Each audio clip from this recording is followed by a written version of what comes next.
السلام عليكم ورحمة الله وبركاته. إن الحمد لله نحمده ونستعينه ونستغفره ونعوذ بالله من شرور أنفسنا ومن سيئات أعمالنا. من يهده الله فلا مضل له ومن يضلل فلا هادي له. وأشهد أن لا إله إلا الله وحده لا شريك له وأشهد أن محمدا عبده ورسوله صلى الله تعالى عليه وعلى آله وصحبه وسلم تسليما كثيرا. أما بعد، فقد قال الإمام البخاري رحمه الله تعالى: حدثنا عمران بن ميسرة قال حدثنا عبد الوارث قال حدثنا خالد عن أبي قلابة عن أنس رضي الله عنه قال: ذكروا النار والناقوس فذكروا اليهود والنصارى فأمر بلال أن يشفع الأذان وأن يوتر الإقامة।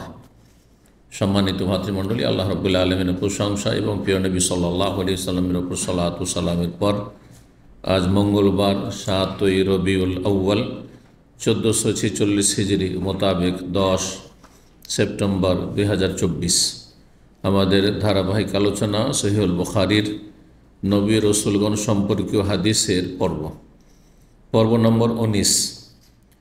এই পর্বের হাদিস নম্বর ৩৪৫৭, ধারাবাহিক হাদিস নম্বর ৩৪৫৭ হাদিস সহিহ বুখারীর, এবং অধ্যায় চলে আসছে অধ্যায় নম্বর ৫০-এর কয়েকটি হাদিস হয়েছে।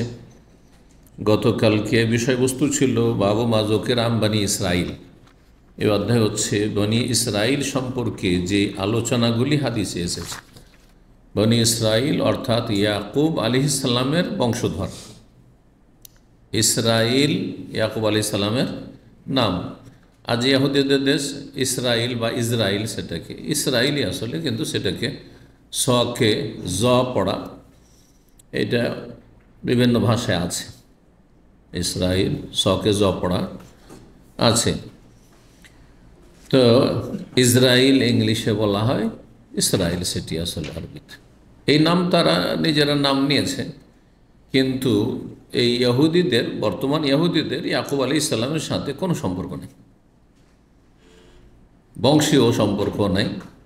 এরা বিভিন্ন দেশ থেকে ইহুদি, যাদের কোনো স্থান ছিল না, যেখানে সেখানে তারা ধাক্কা খেয়ে বেড়াচ্ছিল, তারা এসে আশ্রয় নিয়েছে।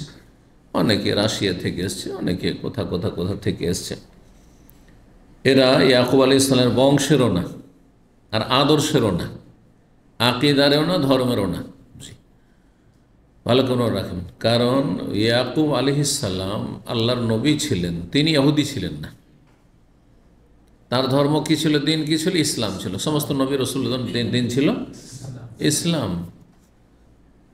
এবং তিনি সেই দিন পালন করেছেন যেই দিন তার পূর্বপুরুষদের, ইয়াকুব বিন ইসহাক বিন ইব্রাহিম, তার বাবা ইসহাক, তার দাদা ইব্রাহিম খলিলুল্লাহ আলাইহিসসালাতু ওয়াসসালাম, সব নবী রাসূলগণের দিন। আল্লাহ কোরআনকে ইরশাদ: মা কানা ইব্রাহিম ইয়াহুদিয়ান ওয়ালা নাসরানিয়া। ইব্রাহিম আলাইহিস সালাম ইহুদিও ছিলেন না, আর খ্রিস্টানও ছিলেন না। ওয়ালাকিন কানা হানিফাম মুসলিমা, তিনি একনিষ্ঠ মুসলিম ছিলেন। সমস্ত নবী রাসূলগণের দিন, আদম আলাইহিস সালাম থেকে শুরু করে নূহ আলাইহিস সালাম হোক, হুদ হোক, সালেহ হোক, যতই নবী রাসূল এসেছেন আগে পরে, শেষ নবী মুহাম্মদ সাল্লাল্লাহু আলাইহি ওয়াসাল্লাম, সবার দিন হচ্ছে ইসলাম। কারণ আল্লাহর মনোনীত দিনের নাম যুগে যুগে মানব জাতির ইতিহাসে ইসলাম। জি, ইসলামের বিধিবিধানে কী হয়েছে? পার্থক্য হয়েছে। আর সর্বশেষ ইসলামের পূর্ণতা দান করা হয়েছে শেষ নবী মুহাম্মদ সাল্লাল্লাহু আলাইহি ওয়াসাল্লামের মাধ্যমে। আলিয়াউমা আকমালতু লাকুম দীনাকুম, আরাফার ময়দানে আয়াত নাজিল হল, আজকে তোমাদের জন্য তোমাদের দিনকে আমি পূর্ণ করে দিলাম, কমপ্লিট করে দিলাম। তাহলে আগের ইসলাম ছিল, কিন্তু সেগুলি অসম্পূর্ণ ছিল, যে সেগুলি সীমিত একটা সময়ের জন্য, যুগের জন্য উপযোগী ছিল। কিন্তু কিয়ামত পর্যন্ত পৃথিবী, মানুষের সমস্যা, এসবের সমাধান দেওয়া, তারপর তাদের জন্য উপযোগী হওয়া আর মতো ছিল না। দিন ইসলাম ১৪০০ বছর আগে যখন পূর্ণতা লাভ করলো, এমনভাবে আল্লাহ পূর্ণ করলেন যে সেই দিন আল্লাহর সর্বশেষ দিন, মনোনীত দিন, সর্বশেষ রাসূলের মাধ্যমে কমপ্লিট হয়েছে। এবং প্রতিটি যুগের মানুষরা পৃথিবীতে যতই উন্নতি করে আকাশে চলে যাক, চাঁদে চলে যাক, বোঝা গেছে, সবার সমস্যার সমাধান দেওয়ার জন্য সক্ষম। দ্বীন ইসলামে আল্লাহ রাব্বুল আলামিন কোরআন হাদিসে ওহির বিধানে এমন ক্ষমতা রেখে যে কোনো সমস্যার সমাধান মানে আপনার দুনিয়ার সমস্যার সমাধান না, আপনার জীবনযাপনের জন্য আপনি মানুষের মতো মানুষের জীবনযাপন করবেন, যে কোনো যুগে অমানুষে নয়, এই সমাধান দেওয়ার জন্য আপনার মানসিক,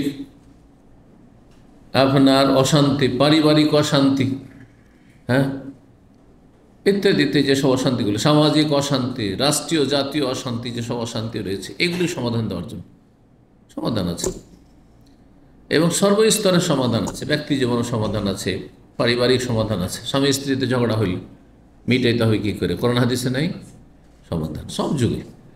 এ নয় যে আজকাল হচ্ছে স্মার্টফোনের যুগ, সুতরাং অনেক সমস্যা বেড়ে গেছে, তারপর সমাধান আছে কোরআন হাদিসে।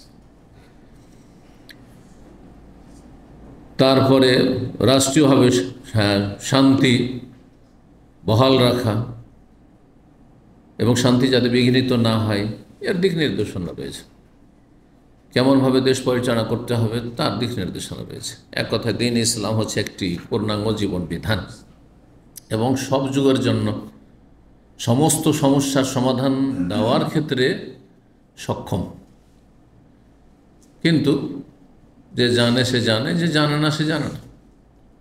আপনি জানেন না যে কী সমাধান, সেজন্য বলবেন যে ইসলামে মনে হয় কিছু আছে এই সম্পর্কে, আছে, আপনি জানেন না। যে জানলো সে জানলো, যে জানলো না তার দুর্বলতা, বোঝা গেছে না? জি। তো বলছিলাম যে ইয়াকুব আলাইহিসসালামের অপর নাম ছিল ইসরাইল। তিনি মুমিন মুসলিম ছিলেন, তিনি ইহুদিও ছিলেন না, তিনি খ্রিস্টানও ছিলেন না। সেই নামটি চমৎকার লেবেল ব্যবহার করা, সাইনবোর্ড ব্যবহার করা, এটা যত অসৎ লোক পৃথিবীতে আছে তাদের এটা বোধ চরিত্র। সাইনবোর্ডটা বা আকর্ষণীয়, আর সাইনবোর্ডের ভিতরে সমস্ত রকমের অপরাধ নেই। তো ওই রকমই ইসরাইল নামটি নবীর নাম, তারা ব্যবহার করেছে দেশের ক্ষেত্রে, কিন্তু এই নবী সাল্লাল্লাহু আলাইহি ওয়াসাল্লামের সাথে, নবী ইয়াকুব আলাইহিস সালামের সাথে কোনো সম্পর্ক নেই তাদের। না চারিত্রিক সম্পর্ক আছে যে নবীর চরিত্র ইহুদিদের মধ্যে আছে, না আকীদা ঈমান ইসলামের ক্ষেত্রে সম্পর্ক আছে যে ঈমান যে ইসলাম ছিল এখন সেই ঈমান এই ইহুদিদের আছে, তাও নেই। যে আদর্শ নিয়ে এসেছেন সেই আদর্শ, যে বিধান নিয়ে এসেছিলেন আসমানি বিধান, সেই বিধানের সাথে কোনো সম্পর্ক নেই। তো ইহুদি জাতি আল্লাহর গজবপ্রাপ্ত জাতি, আল্লাহ কোরআন কারীম বলেছেন সূরা ফাতিহাতে, মগজুব আলাইহিম, আল্লাহ বলেছেন তাদেরকে, এবং তাদের রাস্তা থেকে আল্লাহ আশ্রয় কামনা করতে, আল্লাহ ইহুদিদের মতো করে দিও না আমাদের। খ্রিস্টানকে আল্লাহ দলের পথভ্রষ্ট করেছেন। সুতরাং পৃথিবীর যতই উন্নতি মনে হচ্ছে করুক, যান্ত্রিক সভ্যতায় আর অস্ত্রে অমুক তমুকে ধোকা খাবেন না। তাদের অনুসরণ, তাদের গোলামি কোনো মুসলিম করতে পারে না, কারণ তারা হচ্ছে আল্লাহর গজবপ্রাপ্ত, অভিশাপপ্রাপ্ত এবং পথভ্রষ্ট। আল্লাহর ক্রোধ রয়েছে তাদের উপর। আমাদেরও বালা মুসিবত যদি আসে, আমরা যদি দুর্বল হয়ে যাই কাফেরদের কাছে, তো আমাদের পাপের কারণে, এই মুসলিম জাতির পাপের কারণে। পাপ থেকে ফিরে আসেন, ভালো মানুষ হয়ে যান, ভালো মুসলিম হয়ে যান, দেখবেন আল্লাহ রাব্বুল ওইভাবে সম্মানিত করবেন। যেমন আরবদের পেটে খাবার ছিল না, কাপড়ে শরীরে কাপড় ছিল না, বস্ত্র ছিল না, কত গরিব ছিলেন আরবরা নবী সাল্লাল্লাহু আলাইহি ওয়াসাল্লামের আমলে, তারপরে তাদেরকে আল্লাহ খেলাফত দিয়েছেন। ভাবা যায়, তার আগে গোত্রীয় শাসন ছিল, একটা গোত্র ছাড়া অন্য কোনো গোত্রের ওপর, একটা বংশ কুরাইশ বংশের নেতৃত্ব, পাশের আর একটা বংশ খোজা আছে বা গামেদি আছে, জাহরানি আছে, ওদের ওপর নেই, কোনো ক্ষমতা নেই। কত তারা ছিন্ন ভিন্ন ছিল। আল্লাহ রাব্বুল খেলাফত দান করে দিলেন রাসূলুল্লাহ সাল্লাল্লাহু আলাইহি ওয়াসাল্লামকে, আবু বকরকে, ওমরকে, ওসমানকে, আলীকে। চিন্তা করুন তো দেখি। তো সেই পথের পথিক হইতে হবে মুসলিম জাতিকে। এই বিষয়টি মুসলিম জাতি বুঝতে চায় না। সুখ শান্তি তো চাই, সম্মান তো চাই, কিন্তু সম্মানের রাস্তা ধরতে চায় না। যদি নদী পার হতে চান তাহলে নৌকায় চাপতে হবে। জি, সম্মানিত হতে চান তাহলে কোনখানে সম্মান আছে, কি করণীয়, সেইগুলি করতে হবে। আল্লাহ তাআলা তা বলে দিয়েছেন, রাসূল বলে দিয়েছেন। তো দেখা যাক 3457 হাদিস থেকে আজকে শুরু হবে। তাহলে আলোচনা বনি ইসরাইলদের সম্পর্কে। বনি ইসরাইল যারা সত্যিকার বনি ইসরায়েল ইয়াকুব ইসলামের বংশ। আর যারা হয়তো এই দোহাই দিয়ে থাকে যে আমরা ইহুদি নাসারা সবাই আমরা বনি ইসরায়েল, অথচ বনি ইসরায়েল অধিকাংশ নয়, মানে ইয়াকুব আলী ইসলামের বংশের নয়, তারা ইসহাক আলী ইসলামের বংশের নয়, ইব্রাহিম আলী ইসলামের বংশের নয়, কিন্তু সম্পৃক্ততা। যেমন আমাদের দেশে আওলাদের রসুল অভাব আছে, ইন্ডিয়া বাংলাদেশে সবচেয়ে বেশি আওলাদের রসুল। সৌদিদের কোথাও শুনবে না যে আনা আওলাদের রসুল আছে, কোথাও অল্প কিছু কোরাইশ আছে, হ্যাঁ, তো তারা বলে বেড়ায় না। আমাকে সেকেন্ড সানের কাছে একটা কিং আপনার ফাহাদ মিলিটারি সিটি আছে, কিং ফাহাদ মিলিটারি সিটি, জানেন মিলিটারি সিটি আছে। আর কিং ফাহাদ হসপিটাল কমপ্লেক্স আছে ওই এলাকায়। এই 2000 সালের দিকে, তখন নতুন এসেছি, 1-2 বছর হয়েছে। তো এত দূর আমরা নিজেরা ও গাড়ি টাড়ি ওইসব নিয়ে, ও এক সৌদি আসতো, তাইফের সৌদি, তাইফ এলাকায় বাড়িটা, সুলেমান কোরেশ বংশ। তারপরে বলতো না, শুধু তার নামে পরিচয় পেলাম যে কোরেশি। তো বলে আসতে সত্যি কোরেশি, বলছে আমরা কোরেশি। একসঙ্গে আমরা এই কোরেশ পরিচয় দিতাম না। হ্যাঁ, যুগের আবর্তন বিবর্তনে অনেক সময় নিজের পরিচয় দেওয়া যায় না। যেমন এখন কেউ আওয়ামী লীগ পরিচয় দিবে না বাংলাদেশ, ঠিক না? ঠিক কিনা? হইলেও পরিচয় দেবে না।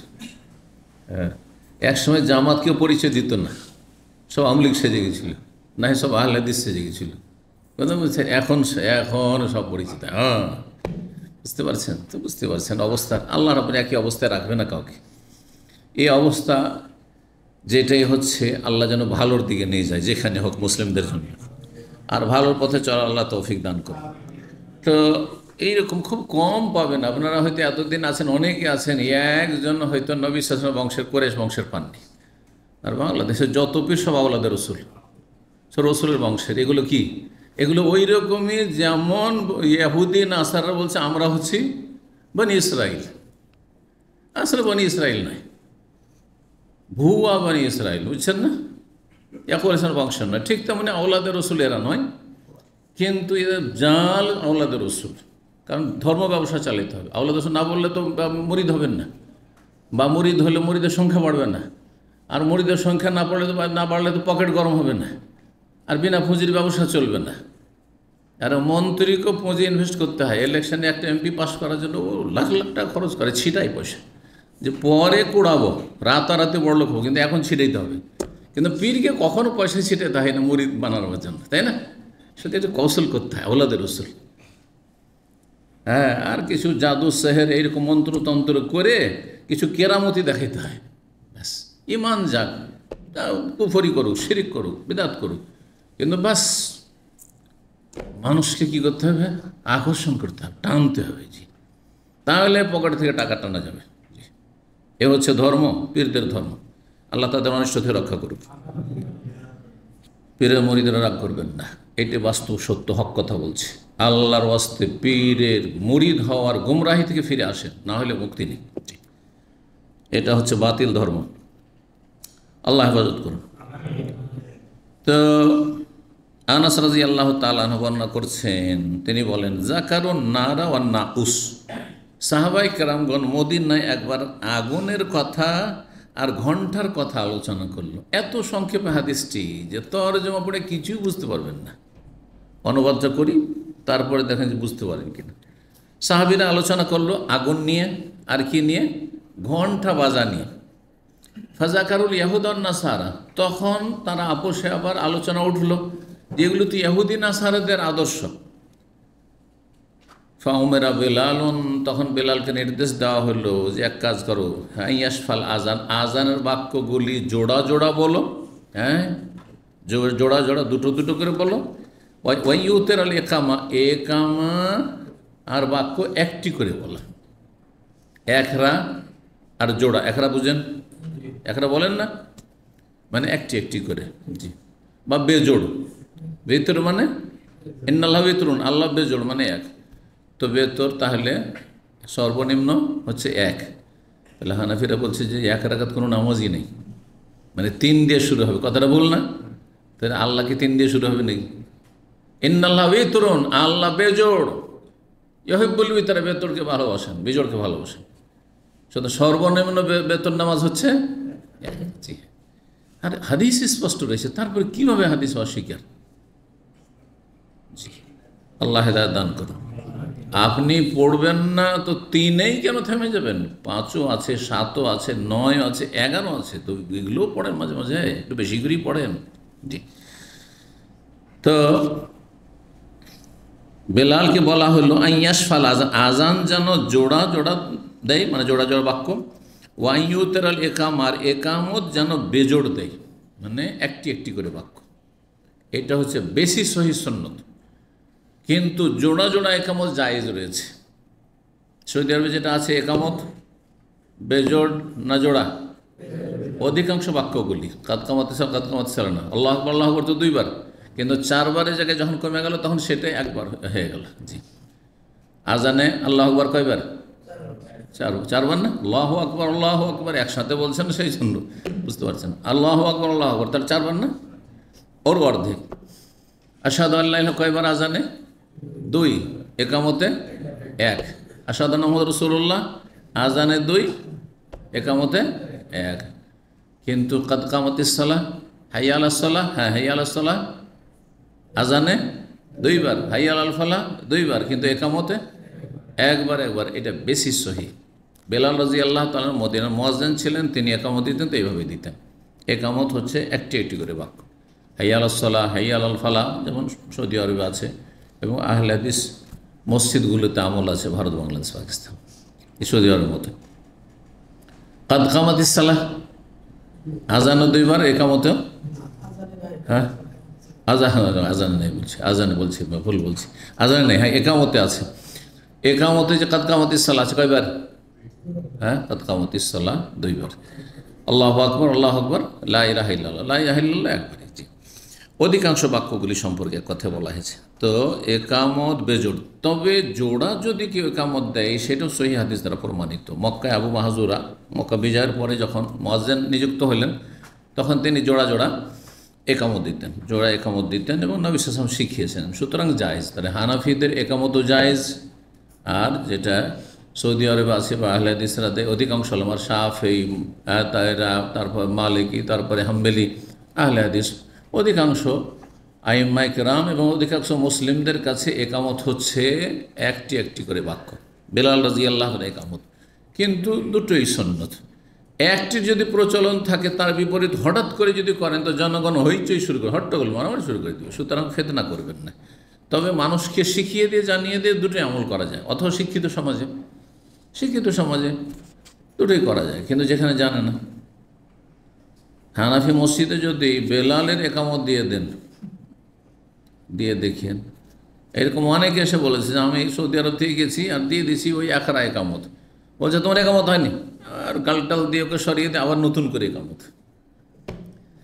হ্যাঁ, মানুষের অজ্ঞতা এবং গোঁড়ামি, মজহাবের গোঁড়ামি আর অজ্ঞতা, জানে না সেই জন্য। সৌদি আরবও যদি মনে করেন যে একবারে সাধারণ যারা সৌদি, জীবনে ওই হাদিসে এত বিস্তারিত কিছু পড়েনি যে জোড়া জোড়াও একামত আছে, হ্যাঁ 2 বাক্যেরও একামত আছে। এখন যদি আপনি একামত দিয়ে দেন জোড়া জোড়া, হানাফি একামত, নতুন নতুন বাংলাদেশ থেকে হাফেজরা এসে মসজিদ খাদেম হয়েছে, উল্টোপাল্টা কাজ করে ফেলে, এরকম উল্টোপাল্টা কাজ করে ফেলে। আমাদের এই মসজিদে একদিন নতুন এসে, ওই যে সুমন এসছে, এক সময় ছিল, নতুন লেগেছে, আর ও তো কিছু তেমন জানে না। আসরের নামাজে ইমাম আসেননি, তখন ও নামাজ পড়তে লেগেছে, আর ভুল করে দিয়েছে। ভুল করার পরে সহসিজদা করেছে তো 2 সালামের মাঝখানে, দিয়ে মসজিদে তো হট্টগোল বাঁধিয়ে দিয়েছে। 2 সালামের মাঝখানে কোন হাদিস দ্বারা প্রমাণিত নেই, আরবরা জানে না একেবারে, হ্যাঁ তাদের কাছে আজব লেগেছে, আর হইচই শুরু হয়েছে। সমস্যা। তাহলে যে কোনো জায়গায় যখন সাধারণ সমাজে করবেন, তখন যেটা জানে সেটার আমল করবেন, ওর ব্যতিক্রম করে ঝামেলা বাঁধাবেন না। মদিনা ইউনিভার্সিটিতে সবসময় এই বেলালেরই একামত হইতো, কিন্তু কখনো কখনো 2-4-6 মাস পরে, 1 বছরে কেউ দিয়ে দিল জেনে শুনে। কারণ মদিনা ইউনিভার্সিটির ছাত্র জানছে এটাও সুন্নাত, এটাও মাঝে মাঝে জীবিত রাখি, এটাও করি, কেউ কিছু বলবেন না, আমরা বলবো না, ঠিক কি না? জি। তো হাদ্দিসিন নাস আলা কাদরি উকুলহিম, মানুষ যতটা বুঝে ততটা আমল করো, যদি না বুঝে আগে বুঝাও তারপর আমল করো। তো এই এই হাদিসের অর্থ কি, যে আগুন নিয়ে আলোচনা হলো, হ্যাঁ আগুন জ্বালানো নিয়ে আর ঘণ্টা বাজানো নিয়ে। ব্যাপারটা কি ছিল, মদিনায় যখন নবী সাল্লাল্লাহু আলাইহি ওয়াসাল্লাম আসলেন তখন নামাজের সময়গুলি কখন শুরু হইলো কেমন করে জানবো? তখন তো ঘড়ির জামানা ছিল না যে ঘড়ি দেখে চলে আসবো, তাই না? আর আজানেরও বিধান নাজেল হয়নি তখন, আপোষে আল্লাহর পক্ষ থেকে কোনো হুকুমও আসেনি, তখন আপোষে আলাপ আলোচনা শুরু হলো, পরামর্শ যে কি করা যায়, কিভাবে এলাকাবাসী বা মদিনার লোককে জানাবো যে নামাজের ওয়াক্ত হয়ে গেছে, জোহরের টাইম হয়ে গেছে, ফজর হয়ে গেছে, আসর হয়ে গেছে, কেমন করে জানাবো? তখন বিভিন্ন লোকের পরামর্শ আসতে লাগলো। কেউ বলল যে এক জায়গায় উঁচা জায়গায় পাহাড়ে কি করব, আগুন জ্বালিয়ে দেবো, আগুন জ্বালিয়ে দেবো। আগুন যখন জ্বলতে দেবে তখন মানুষরা বুঝে যাবে, সবকে বলাতে হবে যে আগুন জ্বললেই তখন নামাজ পড়তে চলে আসবে। তখন যে আগুন জ্বালানোটা ঠিক নেই, তো মজুস অগ্নি পূজকরা আগুনের পূজা করে, তাহলে তাদের সদৃশ্যতা হয়ে যাচ্ছে, এটা জায়েজ নাই, কাফেরদের বিজাতির সদৃশ্য জায়েজ নাই। তখন কেউ বললো যে ঘণ্টা বাজায়, তাহলে যেমন স্কুল মাদ্রাসাতে ঘণ্টা বাজানো আছে না, ঘণ্টা বাজানো, জি মদিনা ইউনিভার্সিটিতে এখন পর্যন্ত ঘণ্টা বাজে না, কারণ ঘণ্টা বাজানো আপত্তিকর। ঘণ্টা বাজানো এটা হচ্ছে মিজমারুশ শয়তান, হাদিস আছে শয়তানের বাদ্যযন্ত্র, সুতরাং এই ঘণ্টা বাজানো যায় না এখন পর্যন্ত। তাহলে মদিনা ইউনিভার্সিটিতে যে ক্লাস হয় 60 মিনিটের 1 ঘন্টা ক্লাস হয়, কীভাবে হয়? ঘড়ি দেখি ছাত্ররা ঘড়ি দেখে আর প্রফেসর ঘড়ি দেখে। মাঝে মাঝে প্রফেসর এমন বলে যাচ্ছে ওর খেয়ালই নেই, মাঝখানে 5 মিনিটের গ্যাপ আছে ওইটাও খেয়ে ফেলছে। তখন ছাত্ররা বলে দেয় যে ওস্তাদ খালাস, সময় খালাস, জি হয়ে গেছে, তাহলে শুক্রান জাকুমুল্লাহ, চলে গেল, ব্যাস এইভাবে। আর বাকি মাদ্রাসা সবগুলোতে চলছে, জায়েজ করা হয়েছে, কারণ প্রয়োজনের তাগিদে জায়েজ করা হয়েছে। ঘণ্টা না বাজলে কী করে বুঝবে ছাত্রছাত্রীরা, সেই জন্য ঘণ্টা, কিন্তু না বাজলে ভালো। তো ঘণ্টা বাজিয়ে মানুষকে নামাজের জন্য আসতে বলবো, এইটাও চলবে না, কারণ নাকুস মানে ঘণ্টা, এটা খ্রিস্টানরা করে। আর বাঁশির কথা, একটা প্রস্তাব আসলো বাঁশির কথা, যে বাঁশি বাজাবে, তো বাঁশি ইহুদিরা বাজায়, তাদের উপাসনালয়, যেন হিন্দুদের মধ্যে বাঁশি বাজানো আছে না, আছে, তাদের মন্দিরগুলিতে বাঁশি বাজে, তো সেটাও জায়েজ নয়, সেটাও ঠিক নয়। শেষ পর্যন্ত পরামর্শ হলে যা কাজ করা যায়, আসসালাতু জামিয়া, একটা উঁচা জায়গায় দাঁড়িয়ে চিৎকার করে বলবে সালাত তোমাদেরকে একত্রিত করছে, আসসালাতু জামিয়া। এখন এই বাক্যটি বলা হয় কখন বলা হয়? সূর্য চন্দ্রগ্রহণ লাগলে। সৌদি আরবে দেখেছেন কোনোদিন সূর্য চন্দ্রগ্রহণ লাগলে মাইক থেকে আওয়াজ আছে আসসালাতু জামিয়া, তারপর নামাজ শুরু হয়ে গেছে। একদিন 15 শাবানের রাত ছিল, হাইউল বাদিয়াত, এটা নিউ মুসলিম, আমার কাছে মুসলমান হয়েছে, নতুন 2-3 দিন আগে মুসলমান হয়েছে। আর বাংলাদেশে তো শবে বরাত দেখে এসছে, পাশে মুসলিমদের পাশে বাস করে, আর 15 শাবানের রাত ছিল। ও মনে করেছে যে এই যে শবে বরাতের নামাজ, মাইকে আসসালাতু জামিয়া শুনেছে আর দেখছে যে নামাজ হচ্ছে, ও ছুটে চলেছে মসজিদ, আর মসজিদে নামাজ পড়ে এসছে, লম্বা নামাজ হয়েছে। নই মুসলিম জানেও না কিছু, নামাজ লেগে গেছে, নামাজ মুসলমান হয়েছি।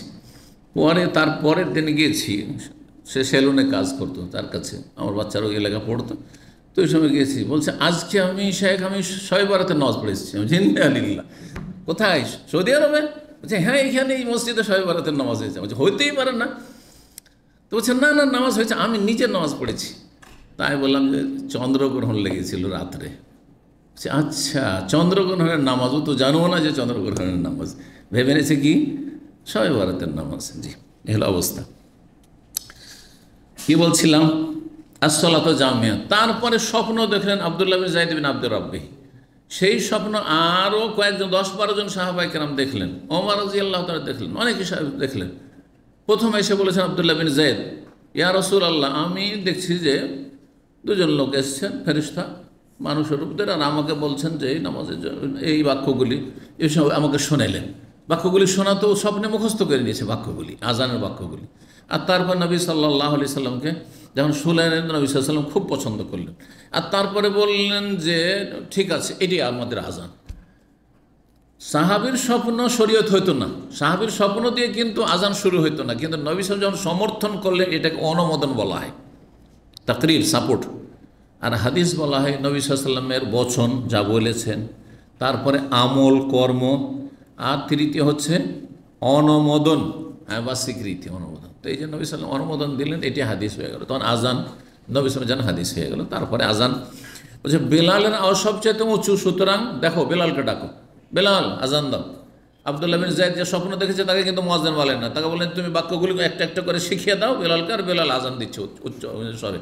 তাহলে বোঝা গেল যে মুয়াজ্জিন নির্বাচন করতে হবে কি দেখে, উঁচু আওয়াজ বা সুন্দর আওয়াজ বিশিষ্ট। আজকাল মাইকের যুগ, আওয়াজটা মোটামুটি সুন্দর হইলেই ভালো, আর উঁচু আওয়াজ হওয়ার প্রয়োজন আজকাল পড়ে না তেমন। জি, এই ছিল হাদিস। তাহলে 3458 নম্বর হাদিস। হাদিস মানে মায়েশা রাদিয়াল্লাহু তাআলা আনহা বলছেন, কানাত তাকরাহু, মায়েশা রাদিয়াল্লাহু তাআলা আনহা অপছন্দ করতেন, মাকরুহ মনে করতেন, আইয়াজালা ইয়াদাহু ফি খাসিরাতি, কোমরে হাত রাখা, কোমরে হাত রাখা অপছন্দ করতেন, ঘৃণা করতেন। ওয়াতাকুল, আর তিনি বলতেন, ইন্নাল ইয়াহুদা তাফালু, ইহুদিরা এমনটা করে। ইহুদিরা যখন তাদের উপাসনা করে তখন তারা কোমরে হাত রাখে, কোমরে এভাবে হাত রাখে। সুতরাং কোমরে হাত রাখা সালাত অবস্থায় জায়েজ নয়, মাকরু মানে মাকরু তাহরিম। নামাজ অবস্থায় কেউ বুকে হাত না রেখে, বুকে হাত না রেখে যদি কোমরে হাত রাখে সেটা নিষিদ্ধ, সেটা নিষিদ্ধ। এখন থাকলে নামাজের বাইরে কখন হাত রাখা যাবে কিনা, আমাদের দেশে কিন্তু ট্রেডিশন আছে, আছে দাঁড়িয়ে আছে কোমরে হাত দিয়ে, আছে না? নেই, অনেকে থাকে এরকম। আবার অনেকে থাকে পেছনে, যেমন আসামের হ্যান্ডকাপ লাগানো থাকে ওইরকম, আছে না? এইভাবে এইটাও জায়েজ কিনা, কেউ বলছে এগুলো মকরুহ, হ্যাঁ বলছি যেহেতু জাহান্নামীরা এরকম থাকবে ইত্যাদি। কিন্তু বা অহংকারীরা এরকম করে, অহংকারীদের সদৃশ্য অথবা জাহান্নামী সদৃশ্য, সেজন্য কেউ কেউ আপত্তি করেছেন। কিন্তু সালাতের বাইরে নিষিদ্ধ বা মাকরুহ হওয়ার কোনো দলিল নেই। এই যে নামাজের বাইরে কেউ যদি কোমরে হাত রাখে জায়েজ, এক হাত রাখে জায়েজ, দুই হাত দুই দিকে রাখে কোমরে, তবুও জায়েজ। নামাজের ভিতরে শুধু জায়েজ নয়, মাকরুহ। 3459 নম্বর হাদিস। হাদিস বর্ণনা করছেন আব্দুল্লাহ বিন উমর রাদিয়াল্লাহু তাআলা আনহু বলছেন, রাসূলুল্লাহ সাল্লাল্লাহু আলাইহি ওয়াসাল্লাম বলেন, ইন্নামা আজালুকুম ফি আজালি মান খালা মিনাল উমাম, তোমাদের সময়কাল, তোমাদের আয়ু, আজাল মানে আয়ু, আজাল মানে মরণ হয়, ইজা যা আজাল হয়, যখন মরণের সময় চলে আসবে, নির্ধারিত সময়। আর আজাল মানে সময়সীমা, তোমাদের আয়ু, তোমাদের আয়ু হচ্ছে ফি আজাল মান খালা মিনাল উমাম, যেসব উম্মতগুলি অতীতে চলে গেছে তাদের তুলনায়। কেমন? মা বাইনা সলাতুল আসর আল মাগরিব, যেমন দিনের আসর থেকে নিয়ে মাগরিব পর্যন্ত, আসর থেকে মাগরিব পর্যন্ত সারাদিনের তুলনায় সময়টা হচ্ছে অল্প সময়। এইটা হচ্ছে শেষ উম্মতের আয়ুকাল, মানে আমাদের আয়ু কম, গড়ে 60 থেকে 65। নবী সাল্লাল্লাহু আলাইহি ওয়াসাল্লাম কি বলছেন, এই উম্মতের গড়ান আয়ু হচ্ছে, আমার উম্মতি মা বাইনা 60 থেকে 70, 60 থেকে 70 মধ্যে অধিকাংশ, অ্যাভারেজে। ওয়াকাল্লাহুম মা ইয়াজুজ, অল্প কিছু লোক আছে 70 পার করে 80, 90, হয়তো 100 গিয়েছে। আজকাল তো আরও কমে যাচ্ছে, তাই না? ভেজাল খাবার, ভেজাল পানীয়র কারণে। তো এই হচ্ছে আমাদের সময়। ওয়াইন্না মাসালুকুম মাসালুল ইয়াহুদ, খুব সুন্দর হাদিসটি কিন্তু বলছেন যে তোমাদের উদাহরণ এবং ইয়াহুদিদের এবং খ্রিস্টানদের, অন্যাসারা খ্রিস্টানদের উদাহরণ কারাজলিন, একজন ব্যক্তির মতো, একজন মালিক যেন তার অনেক কর্মচারীর প্রয়োজন, বেশ কিছু কাজ বাকি আছে। সেই লোক কী করলো, ইস্তামাল অম্মালান, অম্মাল বুঝেন তো, আজকাল কিন্তু ব্যবহার হচ্ছে। অম্মাল কাকে বলে? আরবরা, হ্যাঁ, লেবার, আমেলের বহু বচন। অম্মাল মানে কর্মচারী বা লেবার। সে কী করলো, কিছু লেবার নিল, হ্যাঁ, কাজের জন্য মজদুর নিল। ফাকাল, আর বলল সে প্রথম কন্ট্যাক্ট, মাইয়া মালুলি এলা নিসফিন নাহার আলা কিরাতিন কিরাতিন, এমন কে আছে কর্মচারী যে সকাল থেকে নিয়ে জোহর পর্যন্ত, দুপুর পর্যন্ত আমার কাছে কাজ করবে, 1 কিরাত করে দেবো। 1 কিরাত একটা নির্দিষ্ট পরিমাণ, সেই জানাজার কিরাত নয়। জানাজার কিরাতে তো কী বলা হয়েছে, যে একটা ওহদ পাহাড়ের সমান, সেটা বিশাল। কিন্তু কিরাত একটা নির্ধারিত পরিমাণ রয়েছে, মুদ্রা, 1 মুদ্রা করে দেবো, 1 টাকা ধরেন, 1 রিয়াল করে দেবো। জি, একসময় 1 রিয়ালের অনেক মূল্য ছিল, একসময় দেশের টাকার অনেক মূল্য ছিল, কিন্তু ছিল না। আমরা ছোটোকালে দেখেছি 16 টাকা মন ধান, আমার মনে পড়েছে 16 টাকা মন ধান। জি। আর 1 টাকা 25 পয়সা কিলো গরুর গোস্ত, মনে পড়ছে? আচ্ছা, আমার স্মরণে আছে। জি। তো এইরকম চিন্তা করুন তো, এখন ভাবা যায়। জি। তো কি করবে? লেবার নেবে সকাল থেকে না দুপুর পর্যন্ত, আর দেবে কত করে? 1 টাকা করে বা 1 দিরহাম করে, 1 কিরাত করে, এক কথায়। ফাআমিলাতুল ইয়াহুদ, ইহুদিরা লাগলো কাজে। তুলনা এখানে, ইহুদিরা কাজ করেছে বেশি, আয়ু পেয়েছে বেশি, কিন্তু আমাদের আগে কিন্তু জান্নাতে যেতে পারবে না, আমাদের মধ্যে তারা নেকি অর্জন করতে পারেনি আর পারবে না। এখন তো তারা তাদের ধর্ম বিকৃত এবং রহিতকৃত, বাতিল, কিন্তু যখন তারা ছিল তাদের 70 দিনের উপর আমল করেছে মুসা আলাইহিস সালামের দিনের ওপর, এবং শিরক মুক্ত কুফরি মুক্ত ছিল, যখন ওজাইরকে আল্লাহর পুত্র বলে তারা গোমরা হয়নি, যখন তাদের আকীদা সহি ছিল, তখনও তারা মেহনত করেছে বেশি, আর ফল পেয়েছে, পারিশ্রমিক পেয়েছে, নেকি পেয়েছে কম। এটা বুঝাতে চাইছে। ইহুদিরা কাজ করলো এলা নিসফিন নাহার, অর্ধদিন পর্যন্ত, 1 কিরাত করে, প্রত্যেক লেবার 1 টাকা করে। সুম্মা কালা, তারপরে কিন্তু মালিকের কাজ শেষ হলো না, আরও কিছু কাজ বাকি থাকলো, সারতে হবে। তখন বললো মাইয়ামুল মিন নিসফিন নাহার ইলা সালাতিল আসর, কে আছে কর্মচারী, লেবার আছে যে দুপুর থেকে নিয়ে আসর পর্যন্ত কাজ করবে, আলা কিরাতিন 1 কিরাত, 1 টাকা করে দেবো, 1 দিরহাম করে দেবো ধরো। ফাআমিলাতিন নাসারা, তখন খ্রিস্টানরা কাজে লাগলো। হ্যাঁ, দুপুরে লাগলো আর আসর পর্যন্ত কাজ করবে, 1 কিরাত করে পাবে, এলা সালাতিল আসর। সুম্মা কাল, তারপরও কাজ শেষ হলো না, অল্প কিছু কাজ বাকি থেকে গেল, কাজ মালিকের বাকি থেকে গেল, সারতে হবে, সন্ধ্যা পর্যন্ত সারতে হবে। তখন সে মালিক বলল মাইয়ামুল মিন সালাতিল আসর ইলা মাগরিবিশ শামস আলা কিরাতাইনে, কে আছে এমন কর্মচারী যে আসর থেকে নিয়ে সূর্য ডুবা পর্যন্ত কাজ করবে, আর 2 কিরাত করে দেব, সময় কম কিন্তু ডবল পারিশ্রমিক। 2 কিরাত করে দেওয়া হবে, আসর থেকে মাগরিব কাজ করতে হবে।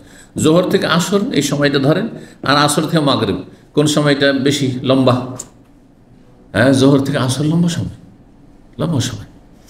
আবার ওই হানাফি জোহর ধরিয়েন না, 1:30টার সময় জোহর, ওই জোহর নয়, একদম ঢিলা জোহর। হ্যাঁ, একেবারে বিলম্ব জোহর। সহি জোহর হচ্ছে যেমনই মাথার উপরে সূর্য পড়বে, আপনার কারো কথা শোনার দরকার। নবী সাল্লাল্লাহু আলাইহি ওয়াসাল্লাম কি বলেছেন?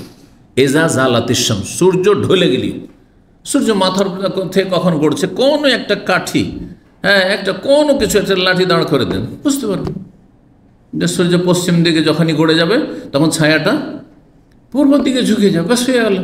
কারো কথা বিশ্বাস করার দরকার নেই, রাসূলুল্লাহ সাল্লাল্লাহু আলাইহি ওয়াসাল্লাম কথা প্র্যাকটিক্যাল করেন আপনি। জি, এইভাবে জোহরের সময় আপনি নির্ণয় করেন। জি, দেখবেন যে দাম্মামে 11টা 37-এ 36-এ আপনার যে জাওয়াল হয়ে যাচ্ছে, ছায়া ঝুঁকে যাচ্ছে পূর্ব দিকে, সূর্য পশ্চিম আকাশের দিকে ঝুঁকে গেছে।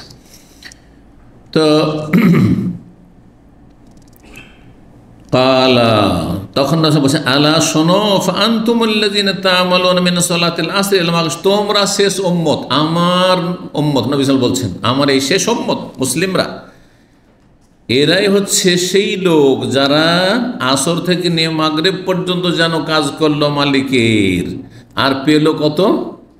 অন্যদের দ্বিগুণ পেল। আমরা লাইলাতুল কদর পেয়েছি, ইহুদি নাসারা পায়নি, বোঝা গেছে না? আমরা জিলহজ মাসের 10 দিন পেয়েছি, তারা পায়নি।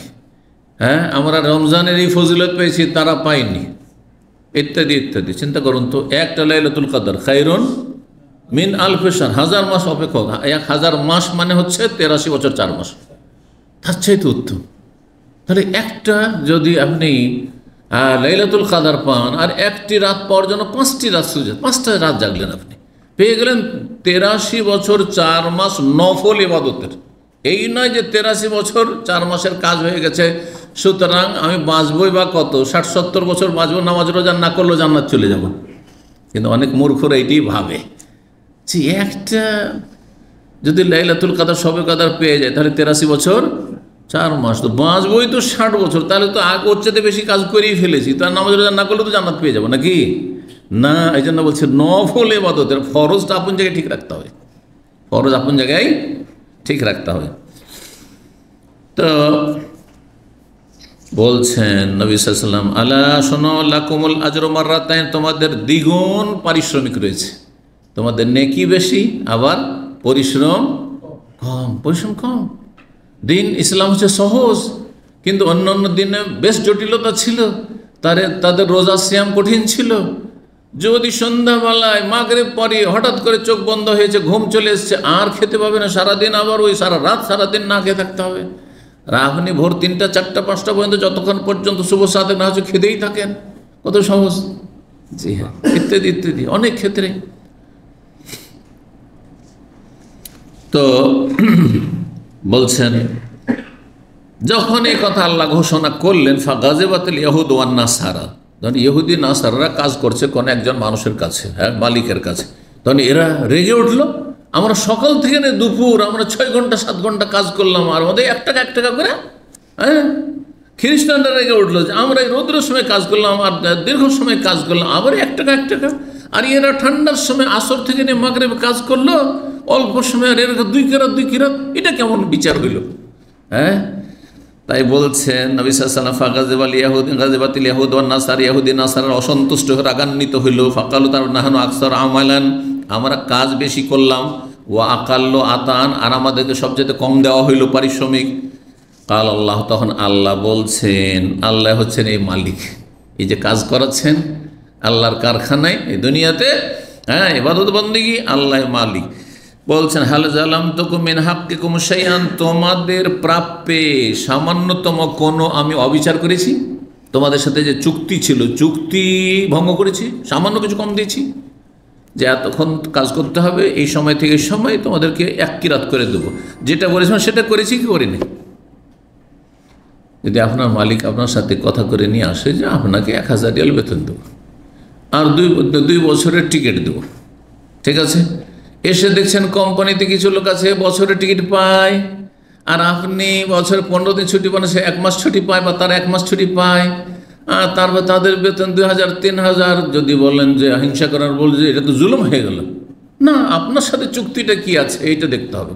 হ্যাঁ, চুক্তি যেটা করেছে সেটা যদি ভঙ্গ করে, চুক্তি আছে 2 বছরে, দিচ্ছে 3 বছরে, হ্যাঁ, চুক্তি আছে করেছে বেতনের এত, আর তারপরে দিচ্ছে তার চাইতে কম। অনেক এজেন্টরা ধোকা দেয়। আমাকে বেশ কিছু ক্লিনার বলেছে যে তাদেরকে বাংলাদেশে এজেন্ট বলেছে যে কাজ কাম কিছু নেই, হাতে কোনো কাজ করতে হবে না, সব সেখানে মেশিনে কাজ, শুধু পানির নলটা চালিয়ে দেবে আর বসে থাকবে। ক্লিনারকে 12 ঘন্টা 14 ঘন্টা ডিউটি করছে। আমি তো জানতাম 12 ঘন্টা। গত সপ্তাহে একটা ক্লিনার সাথে দেখা, এই ইয়ামামা কোম্পানির, বলছে শেখ এখন আরও 2 ঘন্টা বাড়িয়ে দিয়েছে, 14 ঘন্টা ডিউটি। 14 ঘন্টা ডিউটি। তো চিন্তা করুন। আর এদিকে বলা হচ্ছে কি যে পার্কে আর সব ছায়া হয়ে আছে, কোনো রৌদ্র নেই, সব মিথ্যুক। কত বড় কাজ যাব চিন্তা করুন তো দেখি। আর তারপরে হাতে কিছু মেহনত পরিশ্রম কিছুই করতে হবে না, হাতে ধরতে হবে না, শুধু সব মেশিনে কাজ, সেখানে সব মেশিনে কাজ। তো যারা এইসব মিথ্যা কথা বলেছে আর তার বিপরীতে এখানে পাচ্ছেন, তারা আল্লাহর কাছে ধরা খাবে এবং আসামের কাঠগড়ে হাজির, জাহান্নামে যাবে। তাদের রুজি হারাম। কথা বোঝা গেছে? কিন্তু মালিক যদি তাদের সাইন করে থাকে, ধরেন আপনার কাছে কন্ট্রাক্ট আছে আর তাতে সাইন করেছেন, আর সেই মোতাবেক দিচ্ছে না, তখন সে জালেম হবে, তো আল্লাহ বলছেন তোমাদের প্রতি জুলুম করেছি, অবিচার করেছি। কালুল্লাহ, তখন বলেন না, আমাদের সাথে যেটা চুক্তি ছিল সেই চুক্তি মোতাবেক আপনি পারিশ্রমিক দিয়েছেন।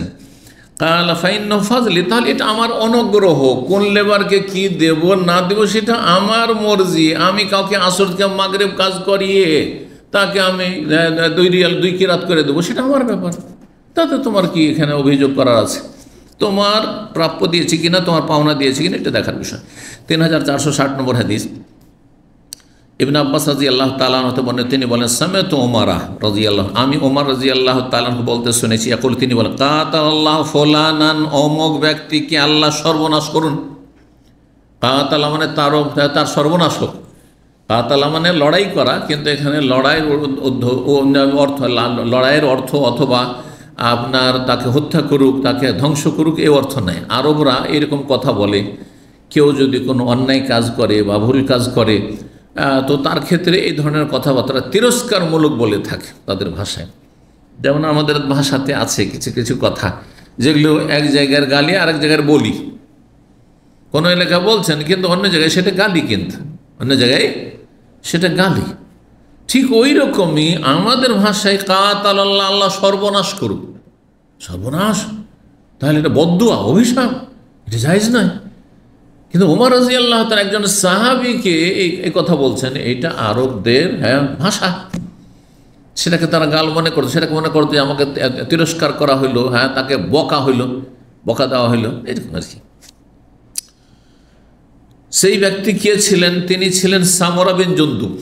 সামরা বিন জুনদুব, তার সম্পর্কে ওমর রাদিয়াল্লাহু খেলাফত আমলে ঘটনা এই হয়েছিল। এই হাদিসটি 2223 নম্বরে চলে গেছে, সেখানে এই সামরা বিন জুনদুবের কথা এসেছে। তো এই সামরা বিন জুনদুব কী করেছিল নাম আসেনি, সেখানে অমুক করে এসছে, কিন্তু তিনি একবার মদ বিক্রি করে দিয়েছিলেন। মদ বিক্রি, কেমন কথা, মদ বিক্রি হারাম না হালাল? হালাল, হারাম। মদ যেমন খাওয়া হারাম, তেমনি ব্যবসাও, কেনা বেচাও হারাম। তো সামরা বিন জুনদুব একজন সাহাবী, ওমর রাদিয়াল্লাহু খেলাফত আমলে মদ বিক্রি করলেন, এর উত্তর কি হবে?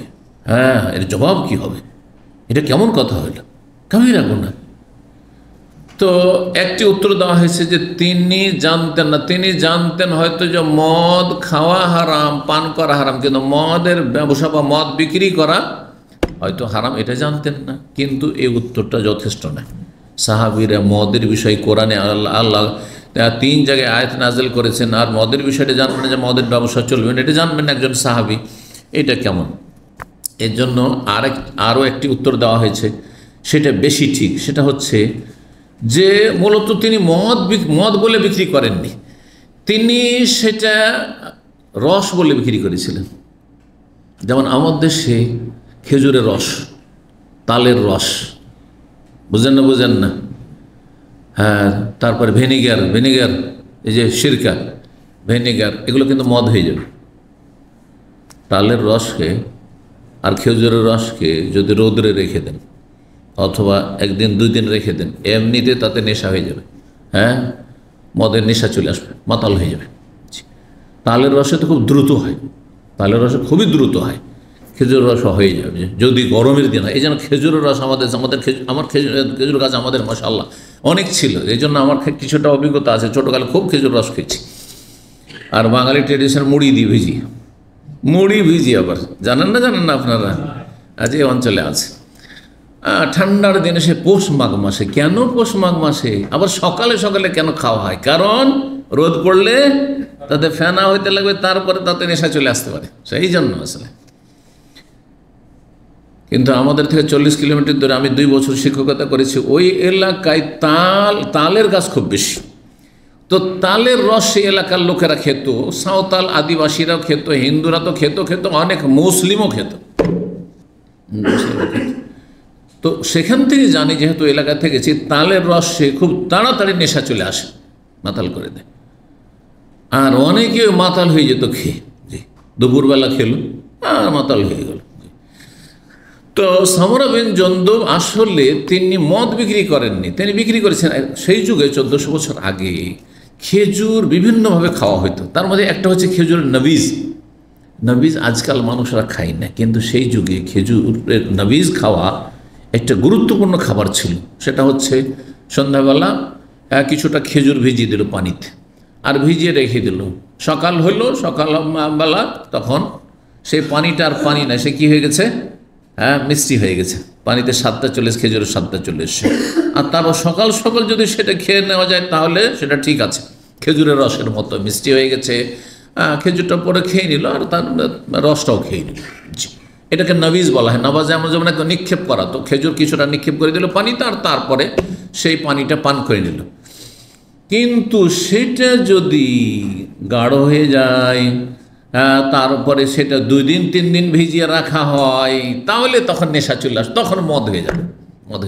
পান্তা ভাত খান না? পান্তা ভাত খান? পান্তা ভাতে নেশা আসে, কিন্তু সেটা 3 দিন রেখে দিন দেখি। জেলের ভিতরে জেলে বক্তব্য করতে যেতাম, দুনিয়ার মেলা অভিজ্ঞতা আমাদের কাছে আছে। তো শুনতাম যে এখানেও মদ খায়, জেলের ভিতরেও মদ খাচ্ছে। কি করে মদ খাচ্ছে? বাইরে থেকে তো মদ ঢোকার কোনো চান্স নাই এখানে জেলে, কি করে খায়? তো দামম 91 জেলের কথা বলছি, জি ফেসারি জেলের কথা বলছি। জেলে মদ খায় অনেকে, মদখোরেরা, যারা বাইরে মদ খেত, মদের আসামি হয়ে গেছে, ভিতরে মদ খায়। কি করে? যে রাত্রে ভাত দিয়েছে, সেই ভাতকে ভিজিয়ে পচিয়ে রেখে দিচ্ছে। শুধু পচিয়ে না, বলছে মাটিতে পুঁতে রেখে দিচ্ছে। আর তারপরে তখন সেটাকে হাঁড়ি পাতিলে কিছুতে করে পুঁতে রেখে দিয়েছে। আর তারপরে সেটা একবারে পচে সে কি হয়ে গেছে, নেশা চলে এসে মদের মতো হয়ে গেছে, নেশা চলে এসে। তারপর সেটা মদ বানিয়ে পচিয়ে সরিয়ে খায়। যারা নোংরা, তারা নোংরা চিন্তা কত করে, চিন্তা কেমন তার নোংরা চিন্তা চেতনা চিন্তা করেন, এইভাবে তারা মদ বানিয়ে খায়। নাউজুবিল্লাহ। এইরকমই কিশমিশকে 2-3 দিন ভিজিয়ে রেখে দিয়ে সেটা মদ হয়ে যাবে, এগুলো দিয়ে মদ বানায়। তো তিনি আসলে ওই যে খেজুর ভিজিয়ে রেখেছিলেন আর তারপরে বিক্রি করেছেন, কিন্তু পরে এমন সময় একটু লেটে বিক্রি করেছেন, তখন সেটাতে নেশা চলে এসছে। তখন মানুষের মাঝে কি হয়ে গেছে, ছড়িয়ে পড়েছে এই খবর যে সামরা বিন জুনদুব কি করেছে, মদ বিক্রি করেছে। আসলে তিনি মদ বিক্রি করেননি, এটাই বাস্তব। একজন সাহাবী ইচ্ছা করে জেনে শুনে মদ বিক্রি করেন, এটা অসম্ভব কথা যে বলে হইতে পারে। তো তিনি জানতে পারার পরে খুব বকাঝকা করলেন ওমর রাদিয়াল্লাহু তাআলা আনহু, এবং তাকে এই কথাটি বললেন যে কাতালাল্লাহু ফুলানান, অমুক ব্যক্তি, নাম উল্লেখ করেননি, মান সম্মান রক্ষার্থে। অনেক সময় মান সম্মান রক্ষার্থে নাম বলা হয় না, অমুককে সর্বনাশ করলেন, এই লোকটি না দেশটাকে সর্বনাশ করে বলছেন আপনারা, নাম বলছেন না। জি আলম সে কি জানেন না, নবী সাল্লাল্লাহু আলাইহি ওয়াসাল্লাম বলেছেন লান আল্লাহুল ইয়াহুদ, ইহুদিদের আল্লাহ লানত হোক, অভিশাপ হোক বা হয়েছে, হররেমাত আলাইহিমুস শুহুম, তাদের জন্য চর্বিকে হারাম করা হইল। চর্বি, দেখেন ইহুদিদের ধর্মে অনেক জটিলতা ছিল। আমাদের যেমন গরুর গোস্ত খেতে পারবেন, খাসির গোস্ত খেতে পারবেন, তেমন চর্বিও খেতে পারবেন, ঠিক কিনা? চর্বি যদি মনে করে যে আমার খাওয়াতে লাভ আছে, খান, অসুবিধা নেই, লোকসান নেই, খান, জায়েজ কিনা? জায়েজ। কিন্তু তাদেরকে বলেছে গোস্ত খাও, কিন্তু চর্বি খেতে পারবে না। গোস্ত খাওয়াতে চর্বি হারাম। এখন চর্বি ইহুদিদের উপর হারাম, তখন তারা ভাবলো এতগুলি চর্বি নষ্ট করব, ঠিক আছে, হারাম মানে খাওয়া হারাম, খাবো না, হিল্লা করলো। এই যে ইহুদিদের হিল্লা মানে এই বাঁকা রাস্তা খোঁজা, নাজায়েজ রাস্তা খোঁজা। বিয়ে শাদীর ক্ষেত্রে ওই যে তালাক, 3 তালাক হয়েছে, মানে হিল্লা দিয়ে নিজের স্ত্রীকে হালাল করা যেমন শয়তানি রাস্তা, ঠিক তেমনি শয়তানি রাস্তা হচ্ছে এটা যে আল্লাহ হারাম করেছেন চর্বি খাওয়া, কিন্তু আমরা কি করব, চর্বিটাকে গলিয়ে নেব, গলিয়ে নেওয়ার পরে এটাকে বিক্রি করে দেব। কাস্টমার আসবে, বিক্রি করে দেব, আর ব্যবসা শুরু করে দিল। তখন আল্লাহ লানত করলেন তাদের ওপর, ফাজাম্মালুহা, সেটাকে তারা গলিয়ে নিল, ফাবাউহা, তারপরে বিক্রি করে দিল। সেই যুগে বিভিন্ন কাজে আসতো, সেই যুগে যখন প্রদীপ জ্বালাইতো আপনার চর্বি দিয়ে, তখন কেরাসিন তেল আর এসব তেল, ডিজেল তেল ছিল না, আর এসব বিদ্যুৎ দূরের কথা। আর তারপরে আপনার এটা ওই যে আপনার নৌকা টোকা, আমাদের দেশে তো আলকাতরা ব্যবহার হয় কাঠে, কিন্তু তারা এটা ব্যবহার করতো, কি বলছে, চর্বি ব্যবহার করতো, বিভিন্ন কাজে লাগতো এক কথায়। এই ছিল হাদিস। 3461 নম্বর হাদিস মনে করছেন আব্দুল্লাহ বিন আমর বিন আস রাদিয়াল্লাহু তাআলা আনহু বলছেন, নবী সাল্লাল্লাহু আলাইহি ওয়াসাল্লাম বলেছেন বাল্লিগু আন্নী ওয়ালাউ আয়া, আমার পক্ষ থেকে মানুষকে পৌঁছিয়ে দাও, যদি একটি আয়াতের কথা হয়, তোমার যেটা জানা আছে সেটা পৌঁছে দাও, বাস জানো নিশ্চিত ঠিক জিনিস জানা থাকে। ভুল জেনে 50-50 জানলেন আর বলে দেন নুস, এই নুস কাজ করবেন না, বুঝেন তো? নুস না বলছেন না দেশে, একটু কিছু জানলেন আর বললেন বেশি করে, জানেন কম আর বলেন বেশি, জানেন কম আর ফেসবুকের ওস্তাদ, বড় ওস্তাদ, মুফতি, না মোটেই না। যেটা নিশ্চিত জানা আছে এটা বলেন। জি, আল্লাহ ছাড়া অন্যকে সেজদা করা শিরিক, জানা আছে কিনা? কমন কথা। তারপরে মিলাদুন নবী সুন্নাত না বেদাত জানা আছে, ঠিক না? তো বলেন। কিন্তু আপনাকে জিজ্ঞাসা করবে একটা তালাকের মাসলা, আমি শেখের কাছে এরকম শুনেছিলাম, দিলেন ফতুয়া, আর কি থেকে কি বলে ফেললেন, চলবে না? চলবে না, খুঁটিনাটি জিনিসে যাওয়া যাবে না, যেগুলোতে জটিলতা আছে। বিয়ে শাদী না, ওইসব মশলাতে যাবেন না আপনি। হালাল হারাম, এটা ব্যবসা হালাল কিনা, এটা ঠিক কিনা, আপনার কেউ জিজ্ঞাসা করলো ডিরেকশন চলবে, ডেস্টিনি চলবে, হয়তো হালাল, না না না না এই ফতোয়া দেবেন না আপনি। কিন্তু যেগুলো স্পষ্ট জিনিস সেগুলো বলেন। হ্যাঁ, নামাজ 5 ওয়াক্ত ফরজ, বলতে অসুবিধা আছে? কোন মুসলিম জানে না? সাধারণ মুসলিম বলতে পারবেন এই কথা যে নামাজ পড়ে না তাকে। রমজান মাসে রোজা ফরজ, বলতে অসুবিধা আছে? বললেন অসুবিধা না। এইরকম যেগুলো স্পষ্ট বিষয় বাল্যে আমার পক্ষতে পৌঁছে দিও। যদি একটি আয়াত মানে কোরআন আয়াতও হইতে পারে, আয়াতের অর্থ হইতে পারে, আবার আয়াত মানে শরীয়তের একটি বিষয় হইতে পারে। ওয়ালা আয়াতের মানে ওয়ালা মাসআলা, একটি মাসআলাই হোক না কেন, সেটা কোরআনে থাক অথবা হাদিসে থাক। ওয়াহাদ্দিসু আন বনি ইসরাইল, এবং বনি ইসরাইলদের কিস্সা কাহিনী বয়ান করতে পারো। তাহলে ইহুদি নাসারাদের যুগের যেসব কিস্সা কাহিনী রয়েছে সেগুলি বর্ণনা করা যাবে। ওয়ালা হারাজ, তাতে কোনো আপত্তি নেই, বলছেন নবী সাল্লাল্লাহু আলাইহি ওয়াসাল্লাম। কিন্তু মিথ্যা কথা জেনে শুনে বলবেন না, মিথ্যা কথা জেনে শুনে বলবেন না, মিথ্যা স্বপ্ন, হ্যাঁ, মিথ্যা কিচ্ছা কাহিনী আপনি বানিয়ে বানিয়ে বলছেন, এগুলো ঠিক নয়। ওমান কাযাবা আলাইয়া মুতাআম্মিদান, বিশেষ করে নবী সাল্লাল্লাহু আলাইহি ওয়াসাল্লাম সম্পর্কে যদি মিথ্যা কথা বলেন অথবা মিথ্যা হাদিস, জাল হাদিস তারপরও বয়ান করছেন, তাহলে জাহান্নামে নিজের স্থান তৈরি করে নিলেন আপনি। নবীর নামে মিথ্যা বললে জাহান্নামে যাবেন, সবচেয়ে বড় কাবিরা গুনাহ। আমার নামে মিথ্যা বললে অত বড় কাবিরা গুনাহ যত বড় নবী সাল্লাল্লাহু আলাইহি ওয়াসাল্লাম নামে মিথ্যা বললে। কারণ কি? কারণ নবীর নামে মিথ্যা কথা বলা মানে সেটা ইসলাম বানিয়ে দিলেন, শরীয়ত বানিয়ে দিলেন। কিন্তু আমার নামে যদি মিথ্যা কথা বলেন তাহলে আমার সব কথা ইসলাম নাও হইতে পারে। অন্যরা যারা ভুলটা ধরতে পারে বলছে এটা শেখের ভুল হইতে পারে, কিন্তু নবী সম্পর্কে বলে যে নবীর ভুল হইতে পারে না, তিনি ভুলের ঊর্ধ্বে, তিনি শরীয়ত বয়ান করার জন্য এসেছিলেন। সেই জন্য নবীর নামে কেউ যদি মিথ্যা কথা চর্চা করে, হ্যাঁ, বা ইসলাম ধর্মের নাম কেউ যদি বলে ইসলাম ধর্মে পীর মুরিদি আছে, তাহলে আল্লাহ রসুল সম্পর্কে মিথ্যা কথা বলল। কেউ যদি বলে ইসলামে কবর পাকা করা বা কবরে চাদর চড়ানো আছে, মাজার আছে, হ্যাঁ, গৌস কুতুবদের ক্ষমতা আছে, তাহলে সে আল্লাহ রসুল সম্পর্কে মিথ্যাচার করলো। জি, এটাকে ধর্ম বানিয়ে দিল। কিন্তু আমার সম্পর্কে কেউ যদি বলে যে গুজব ছড়িয়ে দেয় যে শেখ বলেছেন যে মিলাদুন্নবী করা যাবে, 12 রবিউল আউয়ালে মিলাদুন্নবী করা যাবে, তাহলে সে কাবিরা গুনাহ করলো, কিন্তু নবীর ওপর মিথ্যার মতো নাই। কারণ আমার সম্পর্কে যখন আপনি এদিক সেদিক গুজব ছড়াবেন, হ্যাঁ, তো মানুষ যারা জানে তারা বুঝে নেবে যে হয় মিথ্যা বলছে এই লোক, আর না হইলে শেখের ভুল হইতে পারে, ভুল করতে পারে। কথা বোঝা গেছে না? কারণ আমার সব কথা শরীয়ত নাই, জরুরি নাই যে শরীয়ত হবে, আমি ভুলের ঊর্ধ্বে না। জি, সাধারণ মানুষ সম্পর্কে একটা মিথ্যা কথা বলে আর আলেম সম্পর্কে মিথ্যা বলে, এতেও পার্থক্য আছে। আমার সম্পর্কে একটা কথা যদি বলেন মিথ্যা, আর একজন সাধারণ ছাত্র ওর সম্পর্কে মিথ্যা কথা বলেন, ওর কথার কে মূল্যায়ন করে? ভুল হইতেই পারে, আপনার ভুল না হয় ওরই ভুল, এটা হইতেই পারে না। কিন্তু যখন একজন আলেম সম্পর্কে বলবেন তখন ওর চেয়ে বড় হয়ে গেল। কারণ একজন ভালো আলেম সম্পর্কে বলছেন, তাহলে অনেকে বিভ্রান্ত হয়ে যাবে, হইতেই পারে, এটাও হইতে পারে। এই জন্য তখন কাবিরা গুনাহ হয়ে যাবে। এটাও বুঝতে হবে যে মানুষ হিসাবে সবাই সমান, এটা নয়, কার সম্পর্কে বলছেন এটা দেখার বিষয় রয়েছে। তারপরে মিথ্যা কথা বলে যদি কারো মানহানি করা হয়, মিথ্যা কথা বলে কারো মিথ্যা অপবাদ, ব্যভিচারের অপবাদ দিয়ে দিল, সমকামিতার অপবাদ দিয়ে দিল, চুরির অপবাদ দিয়ে দিল, হ্যাঁ, ইত্যাদি ইত্যাদি, খুনের অপবাদ দিয়ে দিল, তাহলে মানুষের হক নষ্ট করলো, কাবিরা গুনাহ করলো। আর এমনি একটা মিথ্যা কথা বললো, তাহলে পার্থক্য আছে, মিথ্যারও মেলা তাহলে স্তর আছে, সবগুলি মিথ্যা একই রকম নয়, অধিকাংশগুলি কাবিরা গুনাহ, কিন্তু কাবিরা গুনাহরও মেলা কি আছে, স্তর আছে, সবগুলি একই রকমের নাই।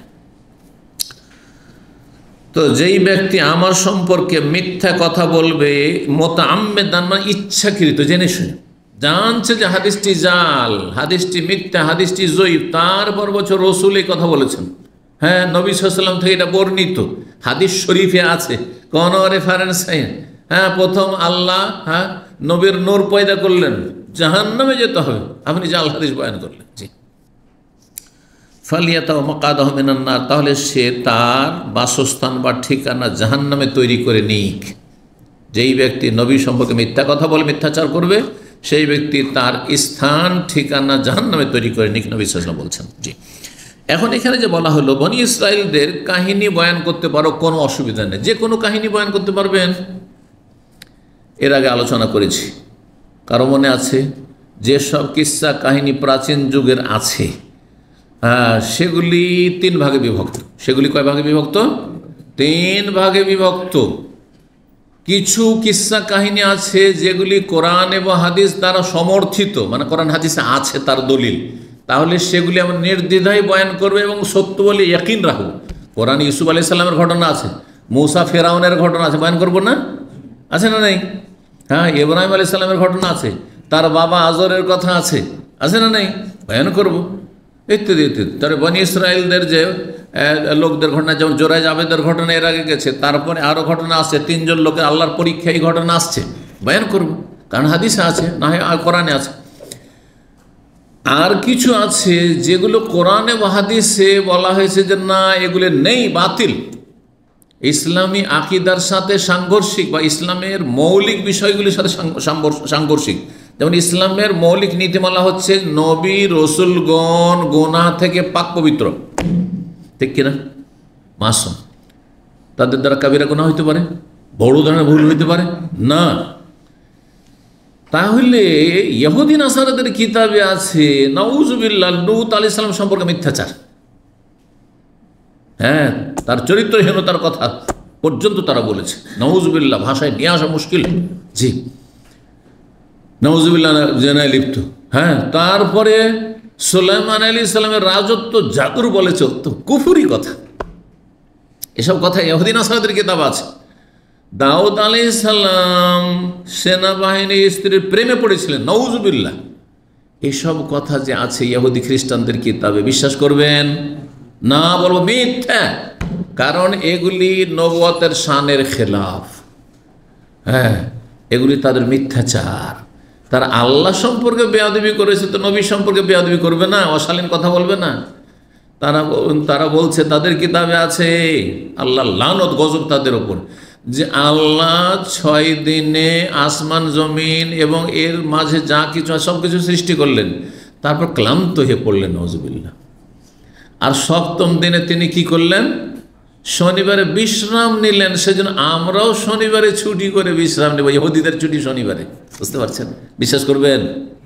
হারাম, কুফরি কথা এটি। অমামাসানা মিল লুগুব, আল্লাহ বলছেন সূরা কাফে, যে আমাকে ক্লান্তি স্পর্শে টাচ করতে পারে না। জি, তাহলে কোনগুলি হাদিসে আছে তোমরা বনি ইসরাইলদের কিসসা কাহিনী বয়ান করো, কোনো অসুবিধা নেই? কোনগুলি? যেগুলি কোরআন হাদিসে ন্যায়ও, আবার সেগুলি আমাদের দিন ইসলামের সাথে সাংঘর্ষিকও নয়, দিন ইসলামের সাথে সাংঘর্ষিক নয়। যেমন উদাহরণস্বরূপ আমাদের দেশে সাদ্দাদের বেহেশতের কথা আছে না নেই? সাদ্দাদের বেহেশতের ঘটনা খুব চমৎকার একটা উদাহরণ। এটা বলা যাবে না? যাবে না, কাহিনী বয়ান করতে পারেন, কিন্তু যদি বললেন যে কোরআন হাদিসে আছে, মৃত্যু, এটা বলবেন না। কিসে আছে? ইহুদি নাসারাদের কিতাবে আছে, ইহুদি নাসারাদের কিতাবে আছে। বিশ্বাস করব না? বিশ্বাসও করি না, অবিশ্বাসও করি না, হতেও পারে নাও হইতে পারে। এবার বোঝা গেছে? এরকম মেলা কিসসা কাহিনী আছে যেগুলো কোরআন হাদিসও নাই, ওদের কিতাবাদিতে আছে, আর সেগুলি ইসলামের ইসলাম বিরোধী নয়, আর সেগুলি বয়ান করতে কোনো অসুবিধা নেই। কিছু বিশেষ করে যদি কোনো উপদেশ থাকে, শিক্ষামূলক কিছু থাকে, বয়ান করলেন, যেমন কিছু কিছু কিসসা আসছে। তো এই ছিল হাদিস 3462 নম্বর হাদিস। হাদিস বর্ণনা করছেন আবু রাদিয়াল্লাহু তাআলা আনহু, বলছেন ইন্না রাসূলুল্লাহ সাল্লাল্লাহু আলাইহি ওয়াসাল্লাম রাসূল বলেন ইন্নাল ইয়াহুদা ওয়ান নাসারা লা ইয়াসবিগুন বা লা ইয়াসবুগুন, ইহুদি খ্রিস্টানরা দাড়ি, সাদা দাড়ি চুলকে রঙাই নে, মানে খেজাব লাগাই না। তারা সাদা যখন হয়ে যায় সাদাই রাখে, তারা খেজাব লাগায় না। ফাখাল, তোমরা তাদের বিরোধিতা করো, আর এই বিরোধিতা করা সুন্নাত, ওয়াজিব নয়। অর্থাৎ সাদা দাড়ি বা চুলকে রঙানো কোনো ওয়াজিব নাই। এই যে মেহেদি লাগানো, সেটা আপনার মেহেদি লাল মেহেদি হোক অথবা ব্রাউন, কালো করা যাবে না, কালো হারাম, কালো জায়েজ নয়। আর বাকি কথা হলো ব্রাউন জায়েজ আর লাল, এই দুটো দিয়ে যদি পরিবর্তন করেন সাদাকে, তাহলে এটি হচ্ছে মুস্তাহাব, সুন্নাত, ওয়াজিব ফরজ নাই। অর্থাৎ কেউ যদি একবার পুরো সাদা হয়ে গেছে, দাড়ি চুল আর না রঙায়, তাহলে আপনি বলতে পারেন না তাকে যে ভাই আপনি সাদা দাড়ি রেখে দিয়েছেন কেন, রঙান না কেন? এরকম বাড়াবাড়িটা কিন্তু আমাদের দেশে আছে। কারণ নবী সাল্লাল্লাহু আলাইহি ওয়াসাল্লাম গাইয়িরুশ শাইব, তোমরা পাকা দাড়ি চুলকে পরিবর্তন করে দাও, রঙিয়ে দাও, এটাকে ওয়াজিব করে দিয়েছে। কিছু কিছু আহলে হাদিস বক্তা আছে তারা ওইরকম দক্ষ আলেম নয়, কিন্তু তাদের ফতোয়া মানুষ চর্চা করে, যার ফলে বিভ্রান্ত হয়।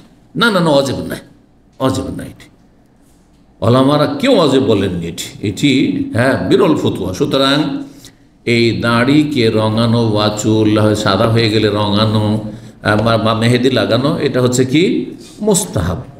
নবী সাল্লাল্লাহু লাগিয়েছেন, কেউ যদি জিজ্ঞাসা করেন এটাও জানেন রাখেন, নবী সাল্লাম রঙিয়েছেন, কে বলতে পারে? হ্যাঁ রঙিয়েছেন? হ্যাঁ না হ্যাঁ না একটা বলেন না, রঙাননি। নবী সাল্লাম দাড়ি কয়টা পেকেছিল, কতটি পেকেছিল? 19টার মতো পেকেছিল। তো অল্প কয়টা দাড়ি পেকেছে, কী রঙাবে? আমারও যখন 25-50টার মধ্যে ছিল তখন রঙাইনি, তারপর রঙিয়েছি। লালও রঙাইতে পারি, ব্রাউনও রঙাইতে পারি, এখন ব্রাউন আছে, কোনো অসুবিধা নেই, এই ক্ষেত্রে কোনো বাড়াবাড়ি নেই। হ্যাঁ যখন কালো, কালোটা নিষেধ, কালোটা কেউ বলেছে যে হারাম, আর কেউ কেউ বলেছেন যে মাকরু, কিন্তু যেমন হাম্বলীরা বলছেন, কিন্তু এই ক্ষেত্রেও মাকরু হইলেও মাকরু তাহরিমি বা জায়েজ নয়, জায়েজ নয় কালো করা। জি, ভালো করে মনে রাখবেন। মহিলাদের জন্য পর্যন্ত অনেক মহিলারা মনে করে যে স্বামীর জন্য আমি কালো করছি, না, জায়েজ নয়। বয়স যদি হয়ে যায়, বয়স হয়ে যাওয়ার পরে সাদা হয়েছে, মানে 40 পার হয়ে গেছে, তাহলে দাড়ি, পুরুষদের দাড়ি চুল আর মহিলাদের চুল পাকার সময় চলে এসছে, 40-এর পরে পাকতে পারে, স্বাভাবিক পাকতে পারে। সুতরাং চলবে না, কালো করা চলবে না। কিন্তু ধরেন একটা 15 বছরের মেয়ে এখন বিয়ে শাদী দেওয়া হবে, অথবা বিয়ে শাদী হয়েছে মাত্র 18-20 বছরের মেয়ে, 25 বছরের মেয়ে, আর তারপরে তার চুল পেকে যাচ্ছে, তাহলে কালো করতে পারে, অসুবিধা নেই। কারণ তার রোগের কারণে সেটা পেকেছে, রোগের কারণে, তার বয়সের কারণে প্রাকৃতিকভাবে তার চুল পাকেনি। আশা করি বুঝতে পারছেন। জি, আল্লাহ তাআলা আলাম। 3463 নম্বর হাদিস, হাদিস বর্ণনা করছেন হাসান বসরি রাহিমাহুল্লাহ। তিনি বলছেন হাদ্দাসানা জুনদুব বিন আব্দুল্লাহ, জুনদুব বিন আব্দুল্লাহ আমাদেরকে হাদিস বর্ণনা করেছেন ফি হাজাল মসজিদে, এই মসজিদে, এই মসজিদে মানে কোন মসজিদে? হাসান বসরি বাসরায় থাকতেন, ইরাকের যে প্রসিদ্ধ শহর বাসরা, সেই বাসরার মসজিদে, ওই মসজিদটাকে যেখানে বাস করতেন হাসান বসরি, বলছে এই মসজিদের সাহাবী জুনদুব বিন আব্দুল্লাহ আমাদেরকে হাদিস বর্ণনা করেছেন। ওমান আসিনা মনজু হাদ্দাসানা, আর যখন থেকে আমাদেরকে হাদিসটি বর্ণনা করেছে তখন থেকে আমি ভুলিনি, বা আমরা ভুলিনি, মনে রেখেছি। ওমান আকসাইয়া কোন জুনদুব কাযাব আলা নবী সাল্লাল্লাহু আলাইহি ওয়াসাল্লাম, আর এই আশঙ্কাও করি না যে জুনদুব নবী সাল্লাল্লাহু আলাইহি ওয়াসাল্লামের ওপর মিথ্যাচার করবেন, তিনি মিথ্যা কথা বলেননি, তিনি সাহাবী রাসূলুল্লাহ সাল্লাল্লাহু আলাইহি ওয়াসাল্লামের। কি ঘটনা ছিল? কালা রাসূলুল্লাহ সাল্লাল্লাহু আলাইহি ওয়াসাল্লাম বলেন, কানা ফিমান কানা কাবলাকুম রাজুলুন, তোমাদের পূর্ববর্তী জাতির মাঝে জনৈক ব্যক্তি ছিল, মানে বনি ইসরায়েলদের যুগে জনৈক ব্যক্তি ছিল, বেহি জুরহুন, সে আঘাত পেয়েছিল, আঘাত পেয়েছিল, আহত হয়েছিল, এক কথায় জখম হয়েছিল শরীরে। জুরহুন মানে জখম হওয়া, আহত হওয়া।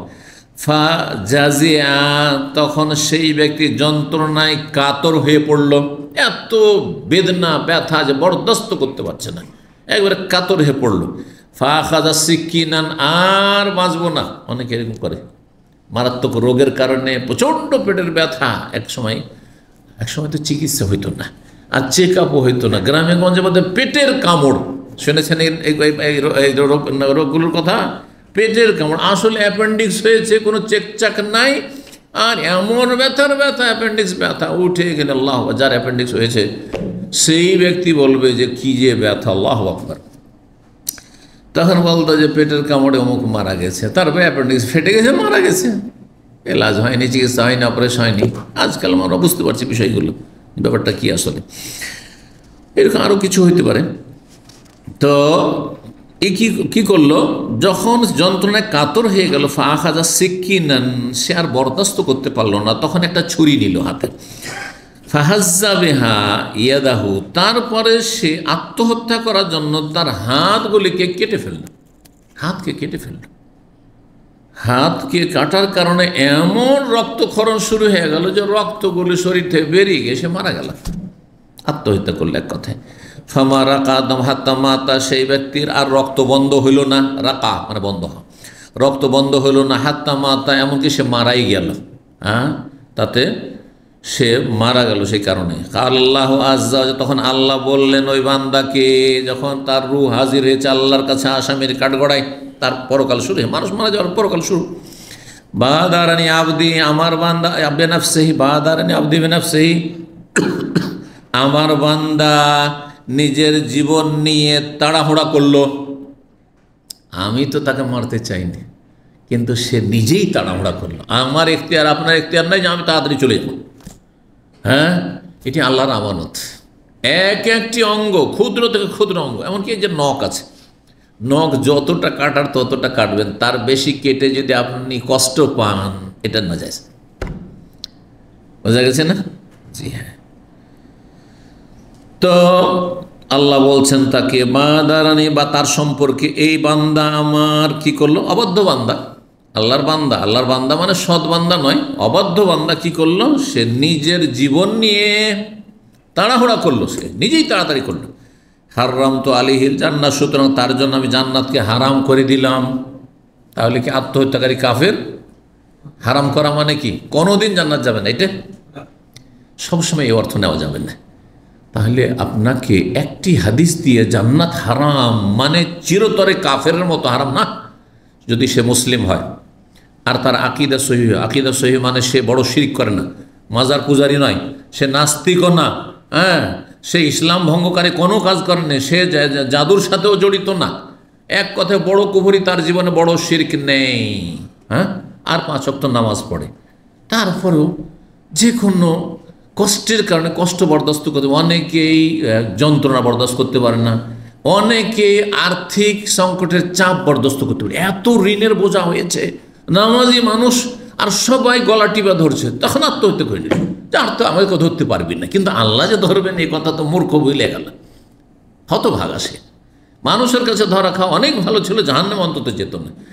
তো এই যে কাজ করলো, তো সে চিরতরে জাহান্নামে যাবে না, দীর্ঘকাল জাহান্নামে যাবে, যতক্ষণ পর্যন্ত কাফের হন। একমাত্র চিরকাল জাহান্নামে থাকবে কাফের, বড় মুশরিক, যাকে আপনি বলতে পারেন যে ইসলাম থেকে মুরতাদ হয়ে গেছে, নাস্তিক, আল্লাহ পরকালে বিশ্বাসী নয়, অথবা জন্মসূত্রে কাফের হয়েই মারা গেছে সেই ব্যক্তি, জাদুর ওপরে মারা গেছে, ইত্যাদি ইত্যাদি, ঈমান ভঙ্গ করে মারা গেছে, সেই ব্যক্তি স্থায়ী জাহান্নামী। এই হাদিসগুলিতে হারাম তো আলিহিল জান্নাহ মানে জান্নাত হারাম করেছে, প্রথমখানে হারাম করেছে, দীর্ঘ সময়ের জন্য হারাম করেছে, চিরকালের জন্য হারাম এই ক্ষেত্রে নয়। এইরকমই আমাদের দেশে বক্তাদের ফতুয়াবাজি, কি দাইয়ুস কোশ্চিন কালেও জান্নাতে যাবে না, কথাটা ঠিক? এ হচ্ছে আত্মহত্যাকারী, আর একজন দাইয়ুস, যে তার স্ত্রী বেহায়া বেপর্দা চলে, কিছু বলে না, নারী স্বাধীনতাও দিয়ে দিয়েছে, ওই যে তোমার কাজ তুমি করো, আমি আমার কাজ আমি করি, হ্যাঁ, বিছানায় ঠিকঠাক থাকলে হলো, তুমি যেখানে যাবে সেখানে যাও, আছে না এরকম কিছু লোক? তো সে কাফের নাকি? হ্যাঁ, সে কাফের না, সে নির্লজ্জ, সে দাইয়ুস নির্লজ্জ, লজ্জা শরম নেই সমাজে, তার মান সম্মান বলে তার কোনো ভ্রুক্ষেপ নেই, কিন্তু তাকে কাফের বলতে পারেন না। জি, তার ইমান ইসলাম যদি ঠিক থেকে থাকে, তাহলে সেই ব্যক্তি কাবিনা গোনা করছে, তার স্ত্রীর উপর তার কন্ট্রোল নাই সেই জন্য, বা তার স্ত্রী পরকায় লিপ্ত, আর তারপরও সে তাকে নিয়ে সংসার করছে সব সময়, অথচ তওবাও করলেন, তওবা করলে সেটা ভিন্ন বিষয়, খালেস অন্তর থেকে সেটা প্রমাণিত হইল, কিন্তু তওবাও করছে না আর তাকে নিয়ে সংসার করছে, তাহলে এই লোক দাইয়ুস। তো জাহান্নামে যাবে নাকি? জাহান্নামে প্রথমখানে যাবে যে তার অপরাধের কারণে, কিন্তু সে কতকাল থাকবে সেটা আল্লাহ জানে, দীর্ঘকাল থাকতে পারে, কিন্তু চিরকাল থাকবে না। একমাত্র চিরকালে জাহান্নামী কারা? কাফের, মুশরিক, ঈমান নষ্টকারীরা। এই জন্য আমি জাহান্নামের যে কয়টি পর্ব আলোচনা করেছি, 10টি, তার শেষ দিকে বলেছি স্থায়ী জাহান্নামী 9 নম্বর, 10 নম্বর পর্ব হচ্ছে অস্থায়ী জাহান্নামী। অস্থায়ী জাহান্নামী কারা? জি, যে কোনো কাবিরা গুনাহ, যতই বড় কাবিরা গুনাহ হোক না কেন, যদি সেটাতে ঈমান নষ্ট না হয়, তাহলে সে অস্থায়ী জাহান্নামী। খুনিও, জেনাকারীও হাজার হাজার লক্ষ লক্ষ বছর জাহান্নামে থাকবে, কিন্তু চিরকাল জাহান্নামে যাবে না, যদি তার ঈমান ইসলাম ঠিক থেকে থাকে, তৌহিদ নষ্ট হয়নি, আর বেনামাজি নয়। বেনামাজি ধরেন লুচ্চা, জেনাকারী, বেনামাজি ধরেন খুন করেছে, তো দীর্ঘকাল জাহান্নামে থাকবে, কিন্তু চিরকাল জাহান্নামে থাকবে না। জি, এই ছিল হাদিস। আর একটি হাদিস লম্বা রয়েছে, আমরা হাদিসটি শেষ করিনি, 3464 নম্বর হাদিস, একটি মাত্র হাদিস এবং খুব চমৎকার হাদিস। এতে উপদেশ রয়েছে বিশেষ করে সবার জন্য, আর বিশেষ করে ওই সব ভাই বোনদের জন্য যারা রাতারাতি পয়সাওয়ালা হয়েছেন, আর আল্লাহর নেয়ামত পেয়ে আপনি অহংকারী হয়ে গেছেন, আপনি অতীতকে ভুলে গেছেন। অতীতকে ভুলবেন না, কখনো অতীতকে বলে পিছন দিয়ে ঘুরে দেখবেন আমি ছিলাম কি। আল্লাহ এত দূর পৌঁছেছেন, তার আল্লাহ শুকরিয়া আদায় করবেন। যারা পিছন দিয়ে ঘুরে দেখেন না যে হইলুম কি, হলাম কি, তাহলে গেল শেষ। তো এখানে তিনজনের পরীক্ষার কথা রয়েছে। হাদিস আসছে, বর্ণনা করছেন আবু হুরায়রা রাদিয়াল্লাহু তাআলা আনহু, লম্বা হাদিসের সনদ, দুটি সনদে এসেছে। বলছেন যে তিনি বর্ণনা করছেন আন্নাহু সামিয়া রাসূলুল্লাহ সাল্লাল্লাহু আলাইহি ইয়াকুল, তিনি রাসূলুল্লাহ সাল্লাল্লাহু বলতে শুনে ইন্না সালাসাতান ফি বানি ইসরাইল, তিনজন ব্যক্তি ছিল বনি ইসরাইল জাতির, মানে বিগত যুগে ইসলাম পূর্বে। আবরাস, তিনজনই রোগী ছিল। একজন ছিল আবরাস, শ্বেত রোগী মানে শরীর সাদা হয়ে যেত, সাদা দাগ। আর আরেকজন ছিল আকরা, আমা অন্ধ একজন, আরেকজন আকরা মানে টাকওয়ালা, পুরো মাথায় চুল ছিল না। টাক মানে মানুষের হয়তো কিছু চুল উঠে গেছে আর বাকি চুল আছে, এই টাকটা আংশিক টাক। আর পুরো টাক হচ্ছে যে জন্ম থেকে তার কোনো চুলই ওঠে না, মাথায় চুল নেই। দেখেছেন এরকম লোক? আমার একটা ক্লাসমেট ছিল, আমি পড়াশোনা করেছি ছোটোকালে, 15-16 বছর বয়সে তার সাথে পড়াশোনা করেছি, তার 14 বছর বয়সে। তো তার মাথায়ও চুল ছিল না, মোচও ছিল না, দাড়িও হয়নি, এখন পর্যন্ত হয়নি, এমনকি এই চোখের আপনার ওপরে যে এইসব আছে এগুলোও ছিল না, কিছুই ছিল না। এইটা হচ্ছে টাক, টাকওয়ালা, এই হচ্ছে টাক রোগী, কথা বলছে। আর যেটা মানুষের বিভিন্ন সমস্যার, শারীরিক সমস্যার কারণে অথবা বেশি লেখাপড়া করার কারণে দেখা যায় অধিকাংশ শিক্ষিত লোকেরা মাথায় চাঁদিতে চুল নেই। জি, পেটের সমস্যার কারণে অনেক সময় হয়ে যায়, অল্প বয়সে চুল পড়ে যায়, বিভিন্ন সমস্যা, সেটা ডাক্তাররা বেশি জানে, তো সেটা আমাদের বিষয় নয়। এক কথাই এই তিন রোগী ছিল। বাদা লিল্লাহ ইয়াবতালিম, আল্লাহ রাব্বুল আলামিন চাইলেন যে তাদেরকে পরীক্ষা করব, এই তিন রোগীকে পরীক্ষা করব। ফাবাস আল্লাহ এলিহিম মালাকান, একজন ফেরেশতা পাঠিয়ে দিলেন জিবরাইল আলাইহিস সালামকে। ফাতাল আবরাসা, প্রথম ফেরেশতা আসলেন কার কাছে? ও শ্বেত রোগীর কাছে, যার শরীর সাদা সাদা হয়ে গেছে, আর লোকেরা তাকে ঘৃণা করছে, সমাজের লোকেরা পাশে বসতে দেয় না, এইরকম। ফাঁকালা, এসে বললেন ফেরেশতা মানুষের রূপ ধারণ করেছে, তো বুঝতে পারেনি যে ফেরেশতা এসে আল্লাহর পক্ষ থেকে। আইয়ু শাইন আহাব্বু ইলাইকা, তোমার কাছে সবচেয়ে প্রিয় বস্তু কি? কালা, তখন সেই লোক বলল লাউনুন হাসানু, শরীরের রংটা যদি আমার সুন্দর হয়ে যেত, অল জিলদুন হাসানু, চামড়াগুলি যদি আমার সুন্দর হয়ে যেত, আর ত্বক, ওয়াকাদ কাজারানিন নাস, মানুষরা আমাকে চরম ঘৃণা করছে। কালা, বর্ণনাকারী বলছেন ফামাসাহাহু, তখন সেই ফেরেশতা যে মানুষের রূপ ধারণ করে শরীরে হাত বুলিয়ে দিলেন, হাত ফিরিয়ে দিলেন। ফাজাহাবা আনহু, সাথে সাথে ভালো হয়ে গেল, ও শ্বেত রোগ ভালো হয়ে গেল। ফাউতিয়া লাউনান হাসানা, তাকে সুন্দর রং দিয়ে দেওয়া হলো, জিলদানহা, সুন্দর ত্বক দিয়ে দেওয়া হলো। ফাকাল ওয়াইউল মাল আহাব্বু ইলাইক, এখন বলো তোমার কোন ধন সম্পদ বেশি প্রিয়, কোনটা বেশি ভালোবাসো? উট বেশি ভালোবাসো, না গরু ভালোবাসো, না ছাগল ভালোবাসো? কাল আলেবুল, প্রথম ব্যক্তি বলল উট। কেউ কেউ বর্ণনাকারী সন্দেহ করেছেন যে অথবা তিনি বলেছিলেন যে গরু। শাক্কাফিজ আল, বর্ণনাকারী সন্দেহ, কিন্তু অধিকাংশ হাদিস যেটা সেটা হচ্ছে প্রথম ব্যক্তি উটকে প্রাধান্য দিয়েছিল, দ্বিতীয় ব্যক্তি যে টাকের রোগী ছিল সে গরুকে প্রাধান্য দিয়েছিল। তারপরে আন্নাল আবরাস ওয়াল আকরা কাল আহাদুহুমা লা, বলে এই যে শ্বেত রোগী আর যে টাকওয়ালা, এই দুজনের একজন বলেছিল উট আর একজন বলেছিল গরুর কথা। ফাউতিয়া নাকাতান আশ, তাকে 10 মাসের গর্ভবতী একটি উষ্ট্রি দিয়ে দেওয়া হলো। একটা উট আবার 10 মাসের পেটে বাচ্চা আছে, যে নিয়ে গেলে সাথে সাথে বাচ্চা হয়ে যাবে, আর তার মূল্য বেড়ে যাবে, আর তার প্রজন্ম বাড়তে থাকবে তাড়াতাড়ি। ফাকাল, আর দোয়াও দিয়ে দিলেন ফেরেশতা, ইউবারিকুল্লাহ ওয়া ইউবারিকুল্লাহ কাফি, আল্লাহ তোমার বরকত দান করুক এতে। ওয়া আতাল আকরা, তারপর টাকওয়ালার কাছে গেলেন, গিয়ে বলে আইয়ু শাইন আহাব্বু বলে তোমার কাছে সবচেয়ে প্রিয় বস্তু কি? কালা শারুন হাসানুন, আমার চুল নাই রে ভাই, যদি চুল আল্লাহ সুন্দর চুল দিয়ে দিতেন। আর ওয়াযাহু হাযা আন্নি, আমার যদি এই সমস্যাটা ভালো হয়ে যেত। কাদ কাজারেন, আমাকে লোকেরা খুবই ঘৃণা করে, পাশে বসতে দেয় না। কাল ফামাসাহু, তার মাথাতে শুয়ে হাত বুলিয়ে দিলেন। ফাজাহাবা, তার রোগ ভালো হয়ে গেল, আর চুল সব গজাইতে শুরু করলো। ওয়া উতিয়া শারান হাসান, সুন্দর তাকে চুল দেওয়া হইল। কাল ফাইয়ুল মালে আহাব্বু ইলাইকা, কোন ধন সম্পদ তোমার কাছে প্রিয়? কাল আল বাকার, গরু আমি খুব পছন্দ করি, গাভী পছন্দ। ফাতাহু বাকারাতান হামেলান, গর্ভবতী একটি কি দিয়ে দিল?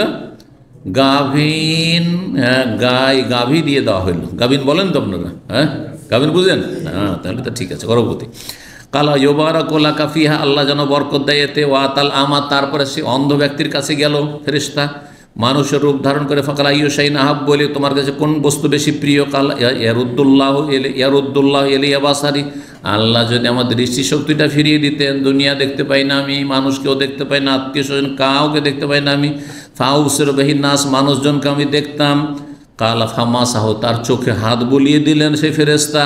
ফারাদ্দাল্লাহ ইলাইহি বাসা, আল্লাহ তার দৃষ্টিশক্তি সাথে সাথে ফিরিয়ে দিলেন। কালা, তখন জিজ্ঞাসা করছেন, যখন দৃষ্টিশক্তি ফিরে আসলো, ফেরেশতা জিজ্ঞেস করছেন, ফাইয়ুল মালে আহাব, বলে কোন ধন সম্পদ তুমি বেশি ভালোবাসো, বেশি প্রিয় তোমার কাছে? কালাল গানাম, আমি ছাগল খুব পছন্দ করি। এক একজন এক এক চয়েস, আমি ছাগল খুব পছন্দ করি, বকরি ছাগল।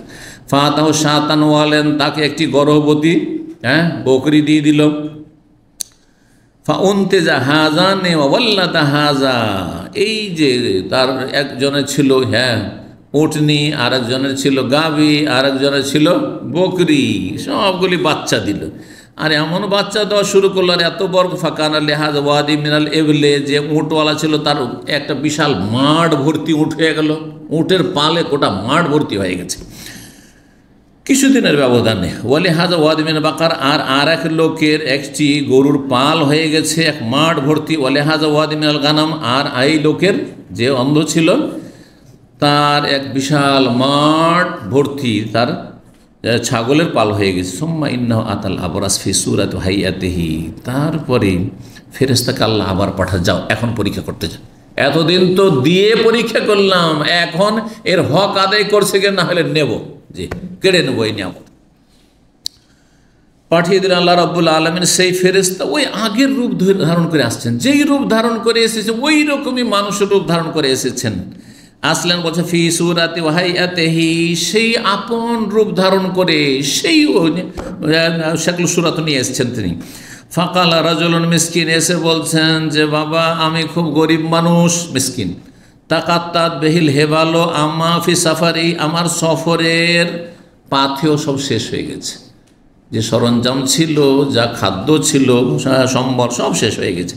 ফালা বালাগালি ইয়াউমা ইল্লা বেকা সুম্মা বিল্লাহি সুম্মা বেকা, আজকে আমি বাড়ি পৌঁছিতে পারবো না যদি আল্লাহ না পৌঁছান, অতঃপর আপনার সহযোগিতা না হয়। অতঃপর দিয়ে বলতে পারেন, আল্লাহ যদি চান, তারপরে আপনি যদি চান, কিন্তু আল্লাহ এবং আপনি চান তো হবে, এটা শিরক, এটা বলা জায়েজ নয়, নিষেধ করেছেন নবী করিম সাল্লাল্লাহু আলাইহি ওয়াসাল্লাম। আসআলুকা বিল্লাযী আতাকাল্লাহু আল হাসান, তারপর তাকে স্মরণও করিয়ে দিচ্ছে, এই ফেরেশতা মানুষের উদ্ধারণ করে এসে স্মরণও করে দিচ্ছেন, তোমার কাছে সে আল্লাহর দোহাই দিয়ে চাইছি যিনি তোমাকে দিয়েছেন আল্লাহ আল হাসান, সুন্দর রং দিয়েছেন, ওয়াল জিলদাল, সুন্দর ত্বক দিয়েছেন, ওয়াল মালা, এবং ধন সম্পদ অঢেল দিয়েছেন, বাইরান, আপনাকে উঁট দিয়েছেন, আতাবাল্লাহ, একটা শুধু উঁট চাই, বাইরান মানে কি চাইছি, একটি শুধু উঁট চাইছি, বেশি না। আতাবাল্লাহ আলিফি সাফারি, আমার সফরে যাতে আমি বাড়ি পৌঁছিতে পারি, একটা উঁট চেয়ে ফেলেছেন। গরিব মানুষ ফকির এসে যদি একটা উঁট চায়, তাহলে ধনীরা কি বলবে, দেখো দেখো ই কোন ফকির, দেখো এই একটা গরু চাই, কত রকম কথা শুরু হয়ে যাবে সেই ধনী ব্যক্তির। তো যখন তিনি বললেন এ কথা যে একটা উঁট চাই আমি, ফাকাল আল্লাহু, তখন সেই মালিক বলল, ইন্নাল হুকুকা কাসীরা, অনেক লোকের দায়িত্ব আমার উপর আছে, অনেককে দেওয়ার আছে, তুমি শুধু একা নাকি, তুমি একা যে তোমাকে একটা উঁট দিয়ে দেবো? তখন সেই ফেরেশতা বলছেন, মানুষের রূপ ধরে গেছেন, কান্নি আরে ফোকা, মনে হচ্ছে আপনাকে আমি চিনতে পারছি, আপনাকে মনে হচ্ছে চেনা চেনা লাগছে, এর আগে একবার দেখা হয়েছে আপনার সাথে, কিন্তু এত স্মরণ করে দিয়েছে, কিন্তু হুঁশ হয় না। জি, আলম তাকুন আবনাস, আপনি শ্বেত রোগী ছিলেন না, শরীরটা গোটা সাদা হয়ে গেছিল না? ইয়াকজেরো কান্নাস, লোকেরা আপনাকে খুব ঘৃণা করতো সমাজে। ফাকিরান, বড়ই গরিব মানুষ ছিলেন না। ফাআতাকাল্লাহ, আপনাকে আল্লাহ অঢেল ধন সম্পদ দিয়েছেন, এগুলো ভুলে গেছেন আপনি, অতীতটা ভুলে গেছেন।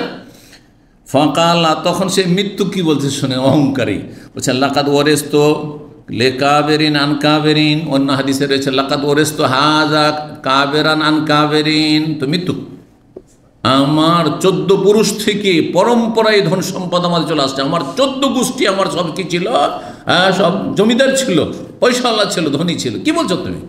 আর ধমক টমক দিয়ে তাকে একবার অপমান করে বিদায় করল। বলছেন আমার পূর্বপুরুষ থেকে এই ধন সম্পদ আমি উত্তরাধিকার সূত্রে পেয়েছি। ফাকালা তখন এই ফেরেশতা বলছেন ইনকুন্তা কাযিবান, আপনি যদি মিথ্যাবাদী হন, ফাসাইয়ারাকাল্লাহু ইলা মা কুনতা, যা আপনি ছিলেন তাই যেন আপনাকে আল্লাহ করে দেন। দিয়ে দিলেন বদদুয়া। ওয়াতাল আকরাফি সুরাত হায়াতি, তারপরে সে টাকওয়ালা ব্যক্তির কাছে আসলেন সেই আপন সুরত ধরে, সেই রূপ চেহারা নিয়ে এবং সেই পোশাকে। সুরত মানে হচ্ছে তার চেহারা, রূপ চেহারা নিয়ে, এবং হাইয়া মানে সেই পোশাকে, যেই পোশাকে আগের বার এসেছিলেন তাকে দিতে। ফাকাল আলহম ইসলাম মা কাল লেহাজা, আগের লোককে যেভাবে দরখাস্ত করেছেন মালিককে, ওইভাবে এর কাছে দরখাস্ত করলেন যারা জলুন মেসকিন, আমি খুব গরিব মানুষ, অভাবী, আর সফরে এসেছি, সব টাকা পয়সা আমার শেষ হয়ে গেছে, পাথর সব শেষ হয়ে গেছে, তো একটা যদি গরু আমাকে দিয়ে দেন তাহলে খুব ভালো হয়, ইত্যাদি এইভাবে। তো যখন এই কথা বলা তখন আগের মতো সে উত্তর দিল, ফারাদ্দা আলাইহি মিসলা মা রাদ্দা আলাইহি হাযা, আগের লোক উটওয়ালা যে উত্তর দিয়েছে, ইন্নাল হুকুকা কাসীরা, অনেকের দায়িত্ব আমার ওপর আছে, তোমার মতো একটা গরিব আছে, গোটা দেশের গরিবকে আমাকে দেখতে হচ্ছে, তোমাকে কি করে একটা গরু দিয়ে দেবো? ফাকালা, তখন তিনি বললেন যে দেখেন, আপনি কিন্তু এক সময় আপনার মাথায় চুল ছিল না, আপনার দাড়ি মোছ কিছুই ছিল না, টাক ছিলেন আপনি, আর আপনাকে লোকেরা খুব ঘৃণা করতো, আল্লাহ আপনাকে সুস্থ করে দিয়েছেন, তারপরে আপনি খুব গরিব মানুষ ছিলেন, আপনাকে আল্লাহ ধন সম্পদ দিয়েছেন, আল্লাহর দান, ভুলে যেন না। তখন সে উত্তর দিল ওই উত্তরই, যারে আমার 14 গোষ্ঠী থেকে এরকম চলে আসছে, কি বলছো তুমি, মিথ্যা কথা বলছো তুমি। তখন তিনি বদ্দিন কুন্তা কাযিবান ফাসাইয়ারাকাল্লাহু ইলা মা কুনতা, তুমি যদি মিথ্যাবাদী হও তাহলে আল্লাহ যেন সেটাই করে, যে অবস্থায় তুমি বিগত যুগে ছিলে ওই রকমই যেন বানিয়ে দেয়। ওয়াতাল আমাফি সুরাতে, তারপরে সেই রূপ আগের রূপ ধারণ করে সে অন্ধ ব্যক্তির কাছে, যে অন্ধ ছিল আর তারপরে চোখ ফিরে এসছে, তার কাছে গেল। যাওয়ার পরে রাজুলুন মিসকিন, আমি খুব গরিব মানুষ, অবনে সাবিল, মুসাফির মানুষ, ওতাকাত্তাত বিহিল হেবাল ফি সাফারি, আর সফরে আমার পাথেও সব শেষ হয়ে গেছে। ফালা বালাগালিয়ম, আজকে আমি পৌঁছিতে পারছি না বাড়ি, ইল্লা বিল্লাহ, যদি আল্লাহ না পৌঁছান, সোম্মা বেকা, অতপর আপনার কোনো সহযোগিতা না হয়। আসালুকা বিল্লাযী রাদ্দা আলাইকা বাসারাকা, সে আল্লাহর দোহাই দিয়ে আপনার কাছে চাইছি যিনি আপনার দৃষ্টিশক্তি ফিরিয়ে দিয়েছেন, একটি ছাগল, সাতান একটি ছাগল চাইছি। আতাবাল্লাহু বিহাফি সাফারি, যেটা দিয়ে আমি আমার সফরে আমি বাড়ি পৌঁছিতে পারবো, খরচ খরচা করি। ওয়াকাল আল্লাহু, তখন তাকে বললেন কাদ কুনতু আমা, তখন এই মালিক বলছে কথা সত্যি বলেছ, এক সময় কিন্তু আমি অন্ধ ছিলাম ভাই, আমি অন্ধ ছিলাম, সত্যি আমি অন্ধ ছিলাম। ফারাদ্দাল্লাহু বাসারি, আল্লাহ আমার দৃষ্টিশক্তি ফিরিয়ে দিয়েছেন, আল্লাহ শুকরিয়া আদায় করলে, আলহামদুলিল্লাহ আমার দৃষ্টিশক্তি আল্লাহ ফিরিয়ে দিয়েছেন। ও ফাকিরান, আমি বড়ই গরিব মানুষ ছিলাম, ফাকাদ আগনানি, আল্লাহ আমাকে ধনী করে দিয়েছেন, বিত্তবান করে দিয়েছেন। ফাখুজ মাশেত, তোমার যা ইচ্ছা তাই নয়, একটা বকরি কেন, এই যে বিশাল মাঠ ভর্তি আমার ছাগলের পাল আছে, যতটা ইচ্ছা তুমি নিয়ে চলে যাও, আর যা ইচ্ছা তুমি রেখে যাও, কিছুই বলবো না তো তোমাকে, যা ইচ্ছা তাই নাও তুমি, যত পারো। আল্লাহু আকবার, কি বড় অন্তর। জি, তা বলছেন ফখুল মাশেদ, ফাওয়াল্লাহি, আল্লাহর কসম করে বলছি, লা আজহাদুকা লিয়াউমা বিশাইইন আখাযতাহু, লা আজহাদুকা, এটা অধিকাংশ এই সহিহ বুখারীর কপিতে রয়েছে, আর এর অর্থটি বেশি উপযুক্ত এখানে, কিন্তু কোন কোন নসখাতে রয়েছে লা আহমাদুকা লিয়াউমা বিশাইইন আখাযতাহু লিল্লাহ। কি আছে আপনাদের? আহমাদুকা আছে না আজহাদুকা আছে? পড়েন না আরবি? আহমাদুকা, দুটি অর্থ করছি। লা আজহাদুকা, জহদ মানে কষ্ট, মাশাক্কা, আপনাকে কষ্টে ফেলব না। ফাওয়াল্লাহ, আল্লাহর কসম, কে বলছে? মালিক। ওই যে ছাগলের পালের মালিক যে অন্ধ ছিল, সে বলল আল্লাহর কসম করে বলছি, লা আজহাদুকা লিয়াউমা বিশাইইন আখাযতাহু লিল্লাহ, আল্লাহর সন্তুষ্টির জন্য আজকে আপনি যাই নিয়ে যান না কেন, আপনাকে কোনো কষ্টে ফেলবো না, মানে আপনাকে কিছুই বলবো না, যতটা পারেন আপনি নিয়ে চলে যান, কিছুই বলবো না, আপনার যেন কষ্ট না হয়, আপনি সুখে থাকেন, এক কথায়। সুবহানাল্লাহ। আর লা আহমাদুকার অর্থ করা হয়েছে যে আপনি যদি নিয়ে যান, যা কিছু নিয়ে যাবেন তাতে আমি আপনার কাছ থেকে প্রশংসা চাই না। কেউ কেউ এর অর্থ করেছে, কিন্তু এই অর্থটি অনেক দূরে চলে যায়, সে শব্দের সাথে মিলে না। তবে আরেকটা অর্থ যদি আহমাদুকা মানে প্রশংসা নিয়ে যদি অর্থ করি তাহলে সেটা ঠিক হচ্ছে। এই জন্য অনুবাদক যে অর্থ করেছে সেই অর্থটি দূরের অর্থ, খুব সূক্ষ্ম নয়। এখানে আহমাদুকা দিয়েও যে ব্যাখ্যা করা হয়েছে সেটা হচ্ছে আল্লাহর কসম করে বলছে লা আহমাদুকা লিয়াউমা, আজকে যদি তুমি কম নাও তবুও তোমার প্রশংসা নেই, বেশি নাও তবুও তোমার কোনো দোষ নেই। কম নাও বেশি নাও, কারণ অনেক সময় যখন তাকে ছাড় দিয়ে দিলেন যে যা ইচ্ছা তাই নিয়ে চলে যাও, আর অল্প নিল, তখন প্রশংসার পাত্র হয়ে যায়, ঠিক না? আরে ওকে বললাম তুমি হাজার হাজার টাকা নিয়ে যেতে পারো, 10, 20 হাজার, 50 হাজার নিতে পারো, মাত্র 100 টাকা নিলাম, তখন প্রশংসা করবেন না যে এত তাকে ফ্যাসিলিটি দিলাম তারপরে সে নিল না? তো ওই কথাটি বলছেন যে আজকে তুমি যা নেবে তুমি যদি কম নাও তাতে যে তোমার আমি প্রশংসা করব এটা ভাবিও না যে কম নেব যাতে মালিক খুশি থাকে।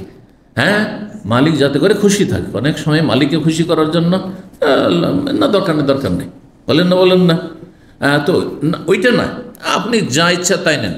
ফাকালা, তখন সে ফেরেস্তা যে মানুষের রূপ ধরে গেছেন বল আমসেক মালাকা, আপনার ধন সম্পদ আপনি রাখুন, নেব না, কিছু নেই। ফাইন্নামা উবতুলিতুম, আপনাদের 3 জনকে পরীক্ষা করা হয়েছে আল্লাহর পক্ষ থেকে, আল্লাহ আমাকে পাঠিয়েছিলেন। ফাকাদ রাদিয়া আনকা, আল্লাহ আপনার উপর সন্তুষ্ট হয়ে গেছেন, পরীক্ষায় আপনি পাশ করলেন সেহেতু। ওয়াসাখেত আলা সাহেব, আপনার 2 জন সঙ্গীর ওপর আল্লাহ অসন্তুষ্ট হয়ে গেছে, তাদের নিয়ামত ছিনিয়ে নিয়েছেন। আবার তারা রোগী হয়ে গেল, টাকলা আবার টাক হয়ে গেল, আর সেই লোক যে শ্বেত রোগী ছিল আবার সেই শ্বেত রোগে আক্রান্ত হয়ে গেল। আল্লাহ রাব্বুল আলামিন এইভাবে পরীক্ষা করেন। হ্যাঁ, ওয়ালানাবলুকুম বিশাইয়্যিন মিনাল খাউফ ওয়া নাবলুকুম বিশ-শাররি ওয়াল খায়রি ফিতনা। আল্লাহ কোরআনে একটি আয়াতে বলছেন ভালো দিয়েও পরীক্ষা করি আর মন্দ দিয়েও পরীক্ষা করি। কখনো পয়সা দিয়ে আল্লাহ পরীক্ষা করেন, কখনো অভাব দিয়ে কেড়ে নিয়ে পরীক্ষা করেন। সব অবস্থায় আমাদেরকে উত্তীর্ণ হওয়ার চেষ্টা করতে আল্লাহ রাব্বুল আলামিন তৌফিক দান করে। জাযাকুমুল্লাহু খাইরান। আল্লাহ আপনাদের ভালো করুন, রুজিতে বরকত দান করুন এবং আল্লাহর শুকরিয়া আদায়ের তৌফিক দান করুন, নেয়ামতের মূল্যায়ন করার তৌফিক দান করুন এবং আল্লাহর রাস্তায় খরচ করার তৌফিক দান করুন এবং আল্লাহ রাব্বুল অতীতকে যেন আমরা সবসময় স্মরণ রেখে আল্লাহর শুকরগুজার বান্দা হইতে পারি, আল্লাহ যেন তৌফিক দান করেন। ওয়া সাল্লাল্লাহু সাল্লাম নবিয়ানা মুহাম্মদ ওয়া আলা আলিহি ওয়া সাহবিহি আজমাইন।